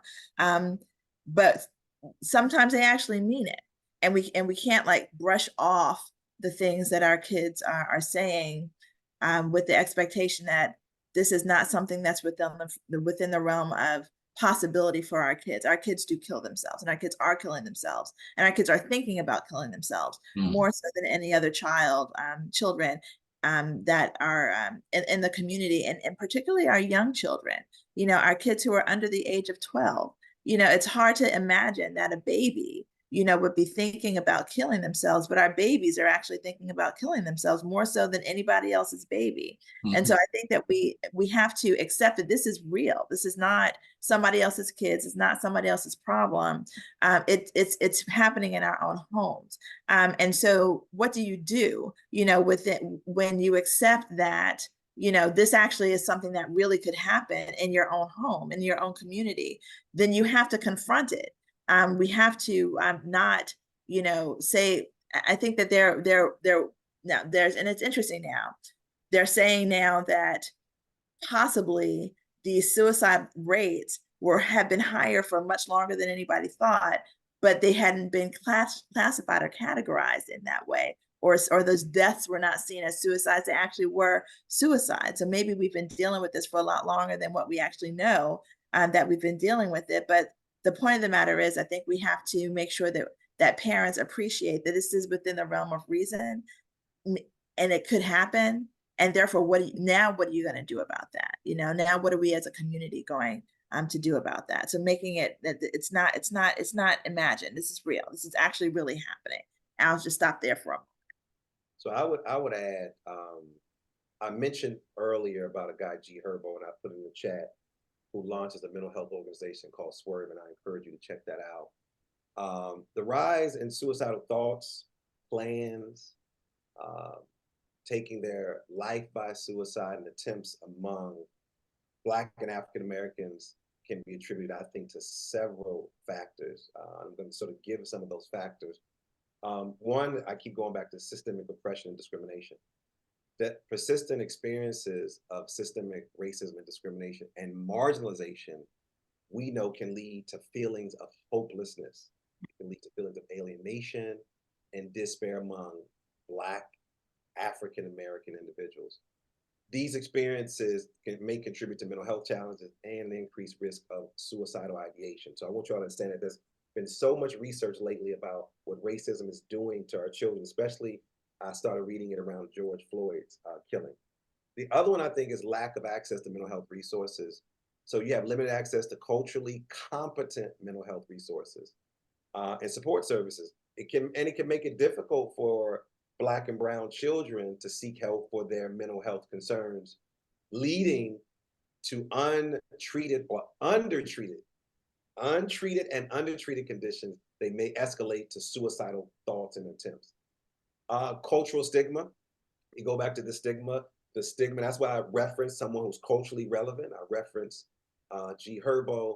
The stigma surrounding mental health in our community prevent young individuals from openly discussing their struggles, seeking professional help, leading to a higher risk of untreated. Think about this whole Kanye West situation. Everybody's like, oh, Kanye is mentally ill. He was even playing around with his mental health. Like, should we take him serious? People look up to this individual. So even though he's not taking it serious. And then I think the intersectional challenges, this concept, Kimberly Crenshaw and other people talk about this intersectionality or the overlapping. I mean, think about, you have these overlapping forms of discrimination that our white brothers and sisters may not understand from disadvantage, and it can compound to our mental health challenges faced by Black and African American children. For example, individuals who are identified as LGBT plus Q or have other marginalized identities within the community may face these unique challenges that many of us aren't used to dealing with.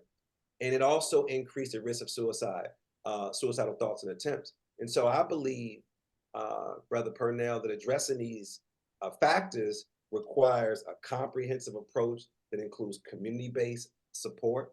My buddy out of Chicago, Dr. Obari Cartman, is doing some amazing things. I hear my sister, Dr. Reynolds, as well. You know, culturally sensitive mental health services, efforts to dismantle systemic barriers that disproportionately, you know, affect the mental health being of Black and Brown children and adults as well. I keep referencing children because I spend a lot of time with children, but also spend a lot of time with the parenting. So those are some of the things that I see, but also some of the strategies that I think that really sort of undergird some of the things that we're actually dealing with. I'm gonna add also like one, and so there's a few pieces. One piece is that our children don't have the capacity to hold another generation of trauma inside, right? We haven't healed along the whole way of this, every era of this piece. Middle Passage, we haven't healed. 400 years of slavery, we haven't healed. Post-Reconstruction, Jim Crow and the lynchings, we haven't healed. Assassinations of our leaders, civil rights, we haven't healed. The dogs and hoses being sicked on our women and children doing civil rights, we haven't healed. School to prison pipeline, we haven't healed. War on drugs, we haven't healed. The prison industrial complex, we haven't healed. Like, and also the way that we use resilience is killing us, right? Resilience can't be the goal. Resilience got to be a tool to get to joy, right? Because if resilience is the goal, that means we're strong enough to endure the next whipping, and we applaud that piece. Like and hope kind of kept us through all this piece, like, right? So the idea of hope, like hope for change, like, you know, and it's like we don't get any debriefing. Like, for example, when President Obama came in, there was a culture of hope that went through all the trenches in the communities that you don't even see. People voted, man, that they went from the liquor store and voted. Like, the people hanging around the piece, like they were excited about it. It was yes, we can. You talk about, yeah, yes, we can, yes, we can, yes, we can. So this piece went out and you get Trump after the piece, and there's no debriefing. I told you, Doc. Told you. So what sense does it make? And if hope is compromised, then suicide's going to go up. Because when people say, like, look, I'm tired, I don't like life. What's the point of being here? Like, I don't like being here. The only reason I don't take myself out is because I don't want to hurt other people. I'm getting like so much more of this, like coming in, like, man, you know, like I don't like myself. I don't like the way I look. Nobody really values me. Nobody listens to me. What's the point? Why should I continue this? So back to the solution and changing the narrative. When I lived in Nigeria for 5 years, right, and became chief in a village. And so during this process, one thing I noticed, right, was that at 3 years old, the children had a purpose.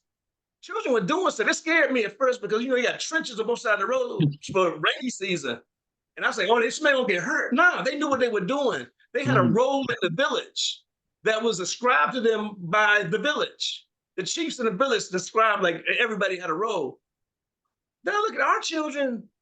We don't have a purpose for them. Like we send them, like, we send them into these schools that don't really, a lot of schools have become warehouses, like behavioral warehouses. Like they walk through metal detectors, they sit in, they got security guards on every floor of the school. And it's about forced compliance, either compliance or punishment. And it's not really about, they don't like, the learning isn't even fun anymore. Like, it's not like, it's enjoyable. So we have to take the idea of purpose and start there. Like, really, not just like, modifying the curricula that exists already. We got to say, what is the purpose for our young people? Do we have a purpose? And that's what Carter G. Woodson talked about in Miseducation of the Negro. So if we go this route, we're going to come to this point and we're going to be in a world of trouble because our children are not going to have a purpose in the community, and we're not going to have that infrastructure set up in our community for it to sustain itself. And of course, you could say more, brother. You could say more. You have to. Anyone else, because this is a critical topic and issue. And I love what brothers Purnell and Shields have already shared, and Dr.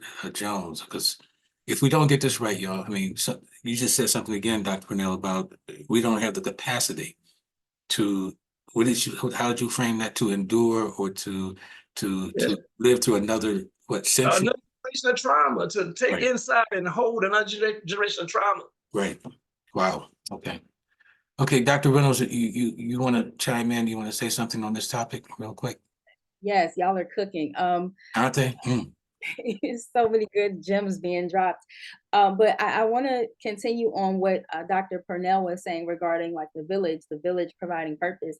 You know, even where we are today, right? So the children in our village, the children within our families, the children within our communities, it's really up to us, like, you know, the parents or the people around them, to be able to give them the space, the language and the opportunity to be able to experience and express emotions.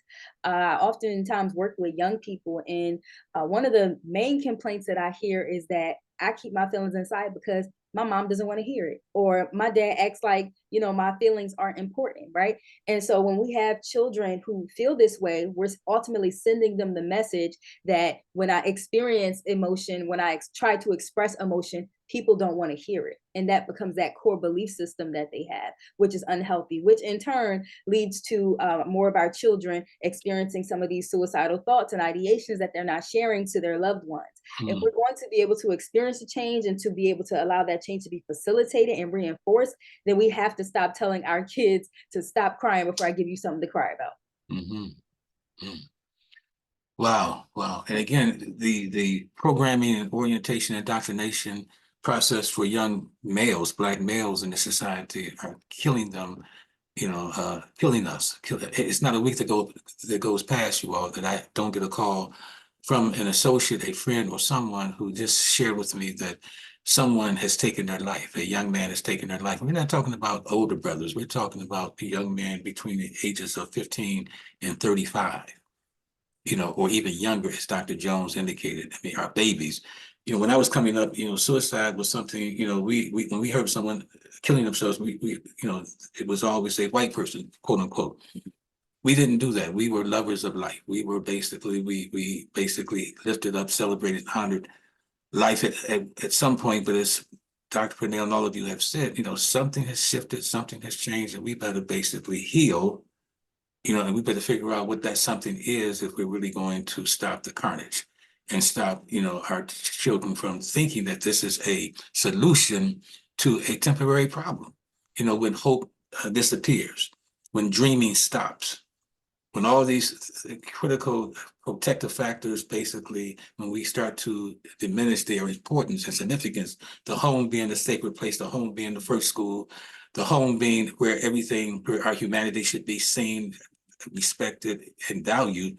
If that's not happening in that first school, in that most sacred institution, then anything can happen when our children leave the home and when we leave the home. So anyway, I know I can't, you know, get on my soapbox because, you know, I'm not supposed to do that, and we are running out of time, but I want to thank you all for your thoughts, insights, brilliant insights and perspectives on that particular topic, because it's one that I still think we have not, you know, come to the place where we're saying enough is enough as a community.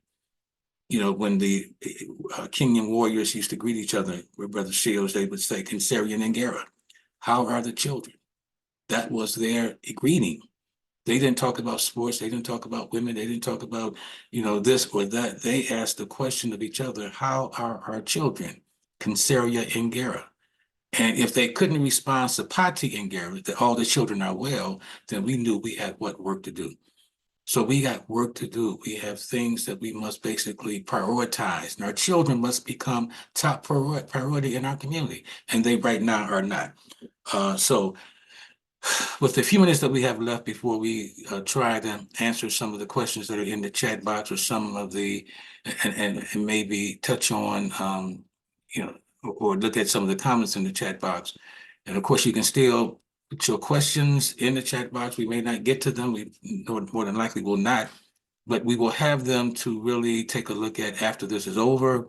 And we can even send some of them to our panel members if they want to respond at some later date, or we might want to respond to some of them at a later date. But so if you feel compelled to put a question in the chat box, please do so now.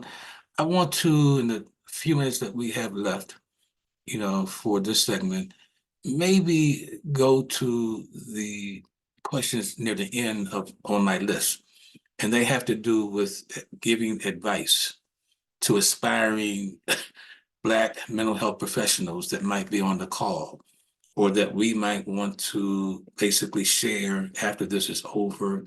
Those young students who are at Morgan, by the way, that's my alma mater, so I want to lift up Morgan, go Bears. Another HBCU, I would be remiss if I didn't bring them to the forefront, Brother Shields. So Morgan State University did wonders for me, and quite sure for so many others. So, but I want to ask the questions of you all and get your advice for aspiring Black behavioral health professionals who might want to move into the space, go into this field. What advice would you give them? What advice would you give them for taking care of themselves as they climb up the ladder? And what are some of the self-care activities that you are currently engaged in as a trailblazer? And Darnell, you can start, Brother Shields, you can start because you already mentioned meditation and other things that you do. So let's address that question. And then I have one last question for all of you all before we end this segment. So I appreciate the question, appreciate the fire in the room, appreciate the responses in the chat. I'm such a techie, I'm going back and forth answering questions in the chat, engaging people in the chat. So some of the advices, some of the piece of advice for aspiring Black behavior health professionals, I think one is to read. We do not read enough. Read, read, read. This whole concept of readers and leaders, I know that's cliche, but I would encourage you to read. I would encourage you to pursue higher education and training. Go to some training, some quality training, seek mentorship and advice and guidance. It's always great to have a mentor-mentee relationship. I have tons of them. I have students who I taught who become my mentor.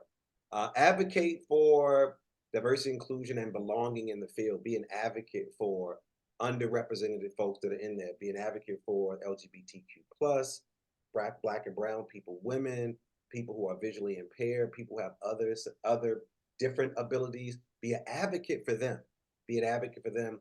Utilize your personal experiences to inform your practice. You know, think about sort of where you are in the space. Stay informed.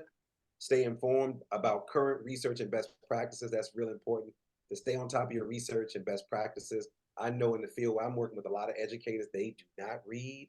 They're focused on everything that's right in front of them, and they aren't reading and researching. And I'm always throwing out some books. I got that from Richard Rowe. Network with other professionals and organizations. Find out what other people are doing. Don't do it for the work, do it for the service. As I put in the chat, Brother Purnell talked about purpose. I tell people the alarm does not wake me up, purpose does. If the alarm woke me up, I would take it to the gravesite of my grandmother, my Rita, my uncle, to Malcolm X. I would use that to wake them up. So purpose wakes me up in the morning. Gotta emphasize the importance of culturally competent care. Culturally competent care, the big C and the little c, and we don't have time to explain that. And finalmente, por favor, the final is to take care of yourself. Let me say it again. Take care of yourself. You can't give what you don't have. The great Audre Lorde, Dr. Reynolds said it this way. She says, I have come to believe that caring for myself is not self-indulgent, but caring for myself is an act of survival. I'm gonna say it again, because I may forget it. Audre Lorde, not Dr. Lamar Darnell Shields said it, and I quote, I have come to believe that caring for myself is not self-indulgent. Caring for myself is an act of survival, and we have to take care of ourselves. You all know when you get on that airplane, for those that have flown, they tell you to put on your mask first, and then you put on the mask of someone sitting next to you. And so it's important to pour back into yourself. Meditation, let me say it again, has saved my life. If we were outside, I would not say meditation saved my life. I would add another word in there that says meditation has saved my life. I just wrote a book about meditation and mindfulness, and it has saved my life. Anybody that's going into the field, You want to have some type of practice. Self-care is not just about taking naps and taking baths and treating yourself. It's setting boundaries on screen time. It's setting boundaries with the people that love you.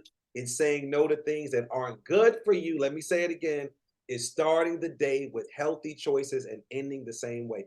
Ava DuVernay said, no without an explanation. No is a powerful word. So I encourage you to practice some self-care strategies. And here's one from a good friend of mine. Her name is Katara McCarty. She is the creator of Exhale. She is the first emotional well-being app for Black women. Let me say it again. It is the first emotional well-being for Black women. It was launched, I want to say, August 25th, and it offers content tailored to women of color to promote self-care, mindfulness, and rest. She created this app years ago. She's from Indianapolis. After George Floyd was killed, she could not find a space or a platform where she can go in a time of racial tension and controversy. She wanted to create this app. This platform theorized the health and wellness industry that's basically predominantly white people. So she created this app, Exhale, for Black, Indigenous women of color. And so I gave you some strategies that I use to take care of myself, and also some suggestions that I would encourage you to do. And then finally, there's a book out by Ruth King. I love Ruth King. She wrote a book called Mindful of Race. And in her book, Richard, she says, racism is a heart disease. I never heard anybody say it that way. She said, racism is a heart disease, and how we think and respond is at the core of racial suffering and racial healing. And if we cannot think clearly and respond wisely, we will continue to damage the world's heart. She wrote a book called Mindful of Race. It changed the way I approach everything that I do. It changes the way I approach my practice when I'm working with individuals. Please put that in the chat, the author again, and the name of that book, if you don't mind, brother. Powerful, powerful, powerful, powerful points. Self-care point that you've lifted up, Brother Shields. And I want everybody else to pretty much do the same thing. I would take license to give you all at least 2 to 3 minutes to share, as Dr. Shields has, in terms of how do we take care of ourselves, or how, I mean, what advice would you give aspiring Black behavioral health professionals who are pursuing this field, and as they climb up the ladder, and self-care activities that they should definitely include in their daily, weekly regimen? And I'll go with Dr. Reynolds. Absolutely. Yeah. So when you're in this work, you have to be anti-racist. And when you're combating racism, whether it's from the educational lens, the clinical lens, interventions that you're providing, when you're doing that, it is exhausting. So for me, I make sure that I incorporate self-care into every day. Capitalism has made us think that self-care means I have to get my nails done, I got to spend money, I got to go to brunch on Saturday with my girls, when that's not the case, right? You don't have to spend tons of money or any money at all in order to engage in self-care. I incorporate self-care through a lens of like what we call micro restoration. That basically means that every day I am incorporating at least 10 to 15 minutes of self-care where I'm not doing anything, where I'm engaging in something spiritually fulfilling or something that allows me to feel some sense of accomplishment. And for me personally, that often includes prayer, meditation, things of that nature, things that are more so spiritually and religious based, that helps me to feel fulfilled. So for you, that might look different. So think about the ways that you can incorporate micro restoration into your day-to-day. What helps you to feel joy? What helps you to feel restored? What helps you to feel a sense of peace and accomplishment, and start to incorporate that. Also, finding community, right? So I told you guys that I am a member of the Association of Black Psychologists. I enjoy going to our conventions every year. I enjoy going to our meetups that we have occasionally, and being a part of that organization helps me to garner the strength that I need to continue to face the racist society of psychology that I do my work in. So those are my 2 tips, and I hope that this panel was meaningful to you all. Dr. Reynolds, my goodness gracious. Okay. Dr. Purnell. Yeah, love more. Everything that was said was so profound, and I'll just add, find your why. Whatever it takes to find your why. Like, and And you know, Brother Richard, I always use like the caterpillar butterfly metaphor in the piece because like a lot of times we celebrate the beauty of the butterfly without understanding the journey of the caterpillar. And we'll kill a caterpillar because we don't perceive the caterpillar to be a future butterfly. It's a furry pest eating our plants, like because we can't see the further in. So the idea of even that, like sometimes we'll drop our divine gifts and our divine purpose because something else made sense for some reason that we really don't even understand. It's just like, well, I guess I'll do that. Same like the brothers and sisters say, well, I don't care. I'll do any job, doc. I don't even care. Like, just, I just need, rather than, dang, you're here for a reason. And it may be that, but know that it's that because it's so many things you can do within the field of mental health, right? And like core is take care of yourself, but then know why you're doing it. And know that if it was no such thing as money, you would do it anyway.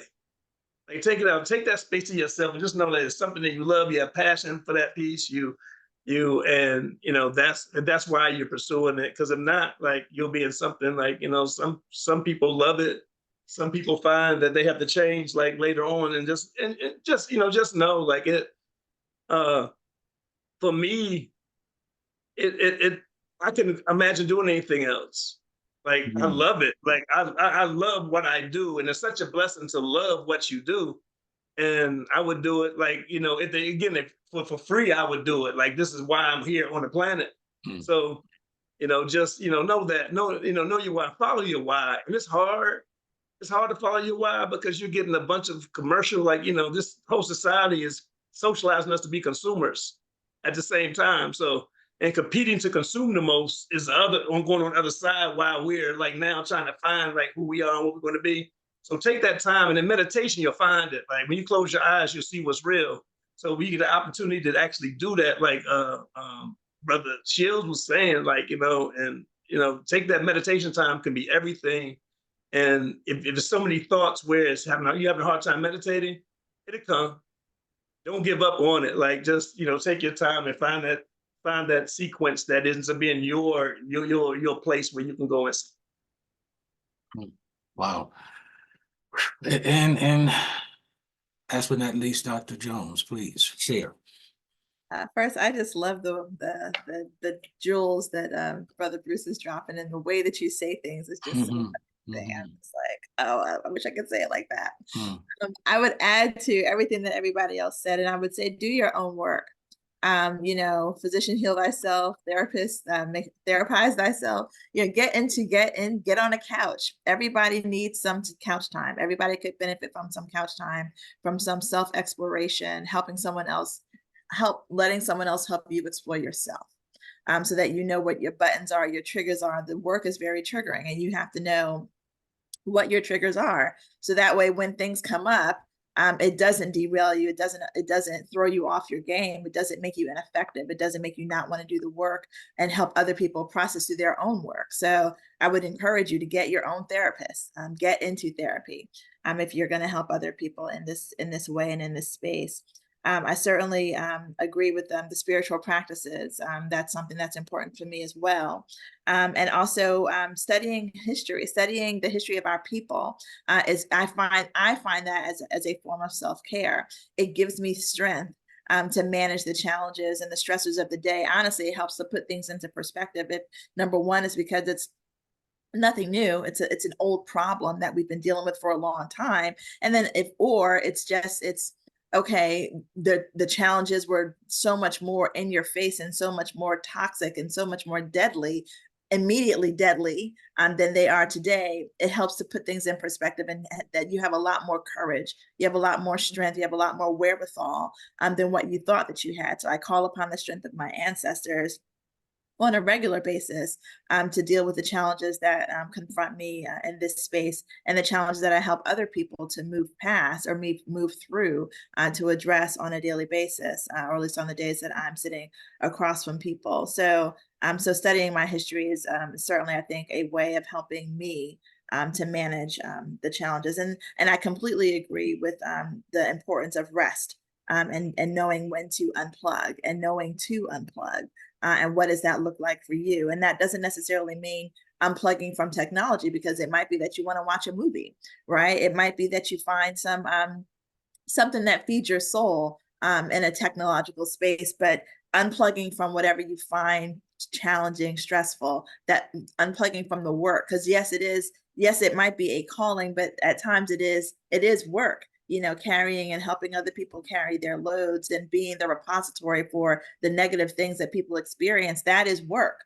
And you have to know when to put those baskets down. You have to know when to empty those baskets. You have to have a way to empty those baskets so that you can be refilled, or so that people can use you to take on the challenges and to take off the stuff that they have to carry. So, and then also the importance of your network, and not necessarily networking to get ahead, though that's important, but supporting one another, supporting and having a community, because we're dealing with a lot of the same sorts of challenges, and we can help one another carry the burdens of the work. So you all get A+++++++. This panel has been amazing. Your comments, I mean, I wish I could just repeat some of the things that you all have said, but before I forget, please, some of our panelists are authors, if not all of them. So if you don't mind putting the name of your books or book into the chat, I would really appreciate it. We would all appreciate it. I mean, Dr. Purnell sent me a copy of his book, as well as my ED, Andrea, because she knows how much I love to read. And as Dr. Shields said, meditation saved his life. Reading books saved my life. And I could talk hours about why that's such a truism. But please put your name of your book into the chat box if you don't mind. Brother Shields, the alarm clock doesn't wake me up. What does? Purpose does. Brother, I mean, come on, man. Stop dropping all these jewels, but we don't have, I can't take all this in one day. So you and I will have to connect. You have basically shared so much, as all of you have. And again, that's why I'm excited. You feel the excitement in my voice. I mean, thank you all for waking me up, bringing all this knowledge, this power, to the conversation. And hopefully if you're not moved from what you've heard this morning, this early afternoon, then I'm concerned about you. If you are not moved to action and ready to lean in and ready to take care of yourself and ready to help take care of others, then we need to have a conversation. But this segment conversation is over. To pretty much, we are supposed to now move in, Ramaya and Dion, to a last segment of this this day roundtable, questions and answers with speakers and guests. I'm not sure how we are going to do that. Generally, we look into the chat box and hopefully there's some pertinent questions that have been lifted up. We might want to take one or two because we are close to the end of this this program. If we want to do it like that, great. I know I want to bring Andrea back on. She is going to help with this segment of the program, and the other panel members, if you hopefully can stick around for the last 20 minutes and respond to any of the questions that might crop up. So if that's how we want to do it, great. But if that's not the way that we are going to do it, please insert yourself into this last segment and tell us how you want to do this. Hey, Richard, this is Andrea. I know that there were two questions in the chat. Specifically, one was about Dr. Purnell's terminology around social hospice. There was another question, and it's not there anymore. I don't know if they had to drop off. Another question about how do we work with faith leaders so that they understand the importance of mental health in a way that is not religious. And they didn't say not religious, but that was the gist of it. And we can throw that out, Ramaya, unless you have some other thought, we'll move in that space. But again, just really trying to figure out how to educate the faith community around around mental health, around systemic racism and mental health, and how what the church's role is, or what the faith community's role is. Well, I jumped on that. If I may just add in, I responded to several of the questions. Thank you, Andrea. Thank you for your leadership. Thank you for allowing me to be in the space. You know, I think that the church community can actually support mental health treatment service for its members and foster a compassionate and understanding environment. Let me just say that. In that compassionate and understanding environment in several ways. One is with educational awareness. I think the church can provide educational resources and host workshops to raise awareness. I think that that's important. We just can't pray the gay away, Richard. We can't do that. We have to have conversations. Let me say it again. We can't pray the gay away. I hope I didn't step on somebody's toes. So that's why I said compassionate and understanding environment. Pastoral counseling and support groups, I think that's important. Training pastoral staff and mental health first aid. Let me say it again. We have first aid, but mental health first aid and providing services. I think that that's important. Partnerships with mental health professionals like Black Mental Health, the association that's leading this work, suicide prevention, collaborating with mental health professionals, I think is important. Promoting holistic well-being. Let me just say that again. It's nothing like going to a church, Brother Purnell, and hear the pastor talk about eating right and not looking and eating right. Let me just say that again. Being an example. I think Sister Jones and Sister Reynolds, you know, when you go to a hair salon, you look at your stylist first. Let me be real clear. Let me just say it. Y'all know what I'm talking about. Don't act like you know. You look at your stylist first. So be an example of mental health and well-being, and then create, I hate this word, but I'm gonna say it, safe and inclusive spaces. I removed the word create safe because I think courageous spaces is important because it comes from a Latin word core, which was a Spanish word, which means heart. So create a courageous and inclusive space, ensuring the church environment is welcoming of this, is inclusive and free of judgment that allows individuals to feel comfortable. And I believe by taking these proactive steps, the church, the mosque, and the synagogue, let me say it again, because everybody don't go to church. The church, the mosque, and the synagogue can play a significant role in supporting by doing some of these things. But fostering an environment, Sister Brown, of compassion, understanding, and support for those facing these challenges. Yeah, I would agree with all of that. And I would just say, you know, as a clinician, to make yourself available. You know, a lot of ministers, pastors, priests, people come to them with their needs. And many will acknowledge that a lot of the challenges that are brought to them are beyond their scope. And they need to know, okay, if someone comes to me, where do I send them? Where do I direct them? How do I help them? So I think that we have to make sure that we avail ourselves as resources, not necessarily that we are treating everybody who comes through the church, but that we help them learn how to navigate. Our systems are very challenging to navigate. We all probably know personally how challenging these systems are to navigate. And so, when someone's in crisis, that's not the time to try to help navigate someone through a very broken system. And I don't really care where you are in the country, the system is broken. And knowing people like Andrea and the Black Mental Health Alliance and having other resources across the country, we really needed across the country, partners that can help communities navigate these systems so that we can get people the help that they need in a timely manner and an affordable manner is something that we need to be doing as well. I think I would say, know your history. I want my pastors to know their history and repatriate in purpose. Because like, what was it, 1863, January 1st, Emancipation Proclamation was signed. We didn't have anything. We just left, like, and had to figure it out. We had to figure out how to live and survive. And it was the church. It was the clergy that led that piece, man. Like, it's like we were interwoven together in a pathway. So we was on a pathway to freedom and liberation. That's where we were going. I think we got rerouted by money, by fiat, like the paper money. We got rerouted, but to come back to that, like, you know, this is a journey to joy.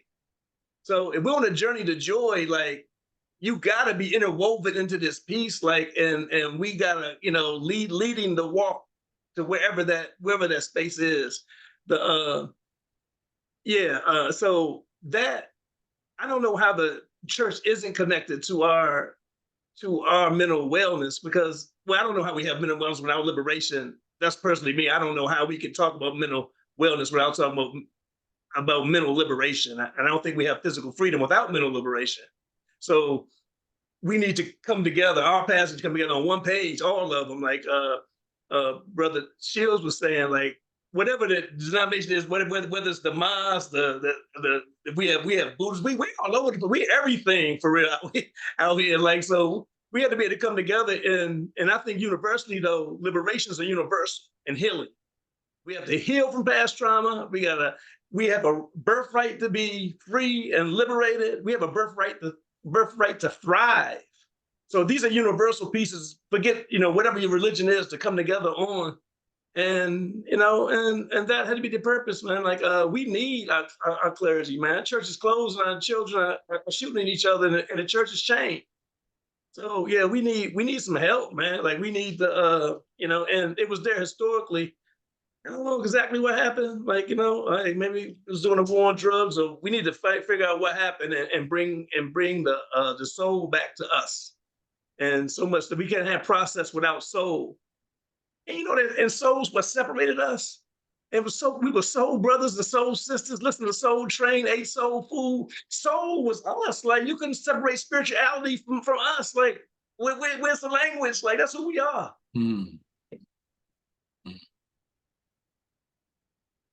We had Soul Glow. You forgot that too, brother. Y'all trying to get brand new because you got all these degrees. Y'all had Soul Glow. You from Ohio, brother. I know them Ohio players. I can't with you.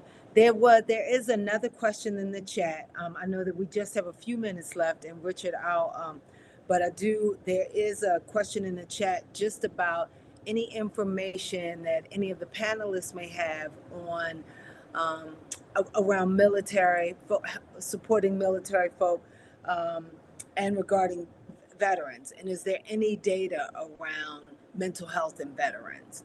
So if anybody knows any information or would like to respond to that, I would appreciate that. Our veterans definitely have significant challenges. So we have suicide rates in the veteran population are among the highest of suicide rates in the nation. They've been doing a lot of work in that space over the past few years and making some declines. However, I think that one of the challenges in the veteran population is around trauma, but then also access. So access to weapons. And we know that when people use more lethal means to commit suicide, they're more likely to be successful. So if you're using a gun to try to kill yourself, you're more likely to be successful than someone who might try another method to try to end their life. So there's a lot going on in that space. And there's a whole, let's see if I can find this. There's a whole program that's designed to help support veterans. I know in the state of Maryland, if you use the if you dial 988 and you let them know, actually that's probably it's national. So if you dial 988 and you tell them that you're a veteran, they can direct you to veteran resources. And in Maryland, if you dial 211, there is a specific number that you hit if you are a veteran, and that will connect you to Maryland's Commitment to Veterans. That's what it's, Maryland Commitment to Veterans program that helps with behavioral health resources, mental health resources for those who are in the veterans community. At least that's in Maryland. The version is called Maryland's Commitment to Veterans. I'm very, very committed. Yeah, thank you. 988 push 1 for veterans. So there definitely are specific resources and specific needs for those who are in the veteran population because they are at increased risk. I'm just going to add this information really quickly. So in terms of like the overall working with veterans, I also work with military families in general, because I often say that like the children, their needs often go overlooked because of the things that parents might be going through. Oftentimes I've worked with children who have a hard time adjusting to parents leaving for war and things of that nature, and also coming back, especially the oldest children. The oldest children are usually, excuse me, the ones who are parentified during that time period. So when the parents integrate back into the family system, it's like they're trying to re-navigate, like, okay, what does my identity look like right now? I'm happy to have my parent home, but also I'm still kind of going through these changes with being that exiting the role of that parentified child and returning back into the role of one of the children in the family system. So which is a really important situation to navigate. So I'm just like putting that out there if we're doing work with veterans to also incorporate the children.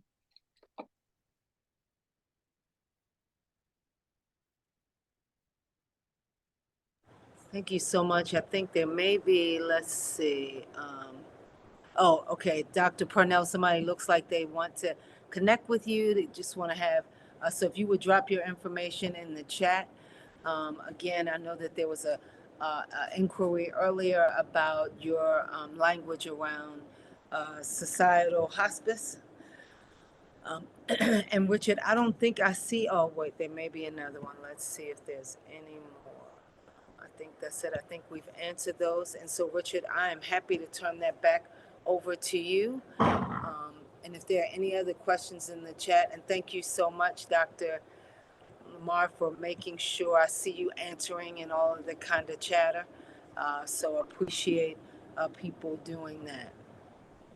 Thank you, Andrea. And again, thank you, Andrea, for your leadership and for, being the abolitionist, the unapologetic abolitionist, and the leader that you are. There's an African proverb that says, when women lead, rivers flow upstream.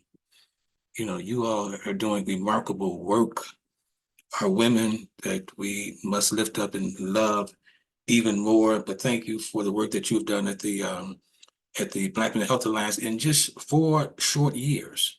Sometimes we think that you've been there forever, but you've only been there 4 short years, and we applaud you for your outstanding and courageous stance on many issues and for the work that you have done. We know we are going to look for more brilliance coming from you and great activities and great work.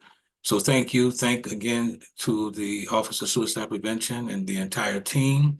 I'm not closing this out. I'm just simply, before I forget, sometimes you end the program, you don't thank the folks who basically helped put all of this together. So we want to send thanks out to everyone who helped put this roundtable together. And I can't, again, thank our panel members, Dr. Leah Jones, Dr. Shonda Reynolds, Dr. Bruce Purnell, and Dr. Lamar D. Shields for your brilliance, for your expertise, and for sharing all of that in this short period of time. We could have easily paused even more to unpack a number of things that were lifted up on a number of those questions that we brought to, we touched on. But, again, can't say enough about your brilliance, your trailblazing brilliance, and the work that you all have done, I know will continue to do. Maybe in the last, how much time do we have, Andrew? About 5 minutes? We have 3 minutes. 3 minutes. Well, Richard, I'm going to cut you off because in the Okay. last 3 minutes, sir, I have to thank you. That's right. Okay. We have to thank you, sir. Thank you, Deanna. We have to thank you for stepping in here and for all that you have done and coming to the table for me and being the moderator. I know sometimes I don't actually ask. I voluntold, as I am said. I kind of tell everyone what they're going to do. As Andrea likes to remind me, I just come up and tell everybody exactly what we're going to be doing today. But with that, I have to thank everyone on this panel. I have to tell you, Andrea, as soon as you spoke, I started to cry. I don't know whether it was just relief that we got to the finish line or the fact that you reminded me of how powerful we are and how much we needed to have this conversation. And then as the rest of you spoke, I have to tell you, I went from crying to standing to clapping to screaming at some points. We took lots of notes, and to tell you that this is just our first year anniversary and we've only been all together for 1 year doing this, making an impact. I want to thank all of you for helping us get there. I want to thank the participants who keep coming back and everything that you're doing in the community. I thank you because you are trailblazers. The fact that you are just here and participating in this space makes you a trailblazer. The fact that you are here for this conversation makes you a trailblazer. So thank you for the work that you're doing in the community. Please take what you heard, all the things that they dropped in that chat for you, all those books, all those everything that they gave you and use it to trailblaze in your communities. We have a community to save. It hurts my heart that people that look like me, that my nephews and my nieces, the ones that are related and are not, and just call me auntie, are out here making choices to die. And we have an opportunity to do something about that. So I ask you to please be trailblazers in your community, and please help me do something about that. We have to be a village. We have to do something about it. So I am imploring you to please take today and for the rest of the year. This is not just a month. I think Richard said it, 365 days a year, right, Richard? That's right. That's right. Let's do something about it. Let's continue to work together. Please look from things from the Office of Suicide Prevention for the rest of the year as we continue to do this work. Please look from things from the Black Mental Health Alliance and from the Office of the Minority Disparities as we continue to do things in this space and in the community. Please continue to work with us for the rest of the year because we'll be reaching out. And to my panelists, I can't thank you enough. I love you. If I knew how to say it in all the things that Lamar, Dr. Shields, and Andrea said at the beginning, I'd say it in African for you, but I don't. But I love you and I appreciate you. And I'll see you back on year 2. Yes? Yes. Thank you all for Thanks, everybody. coming. Be well and be safe. Thank you all.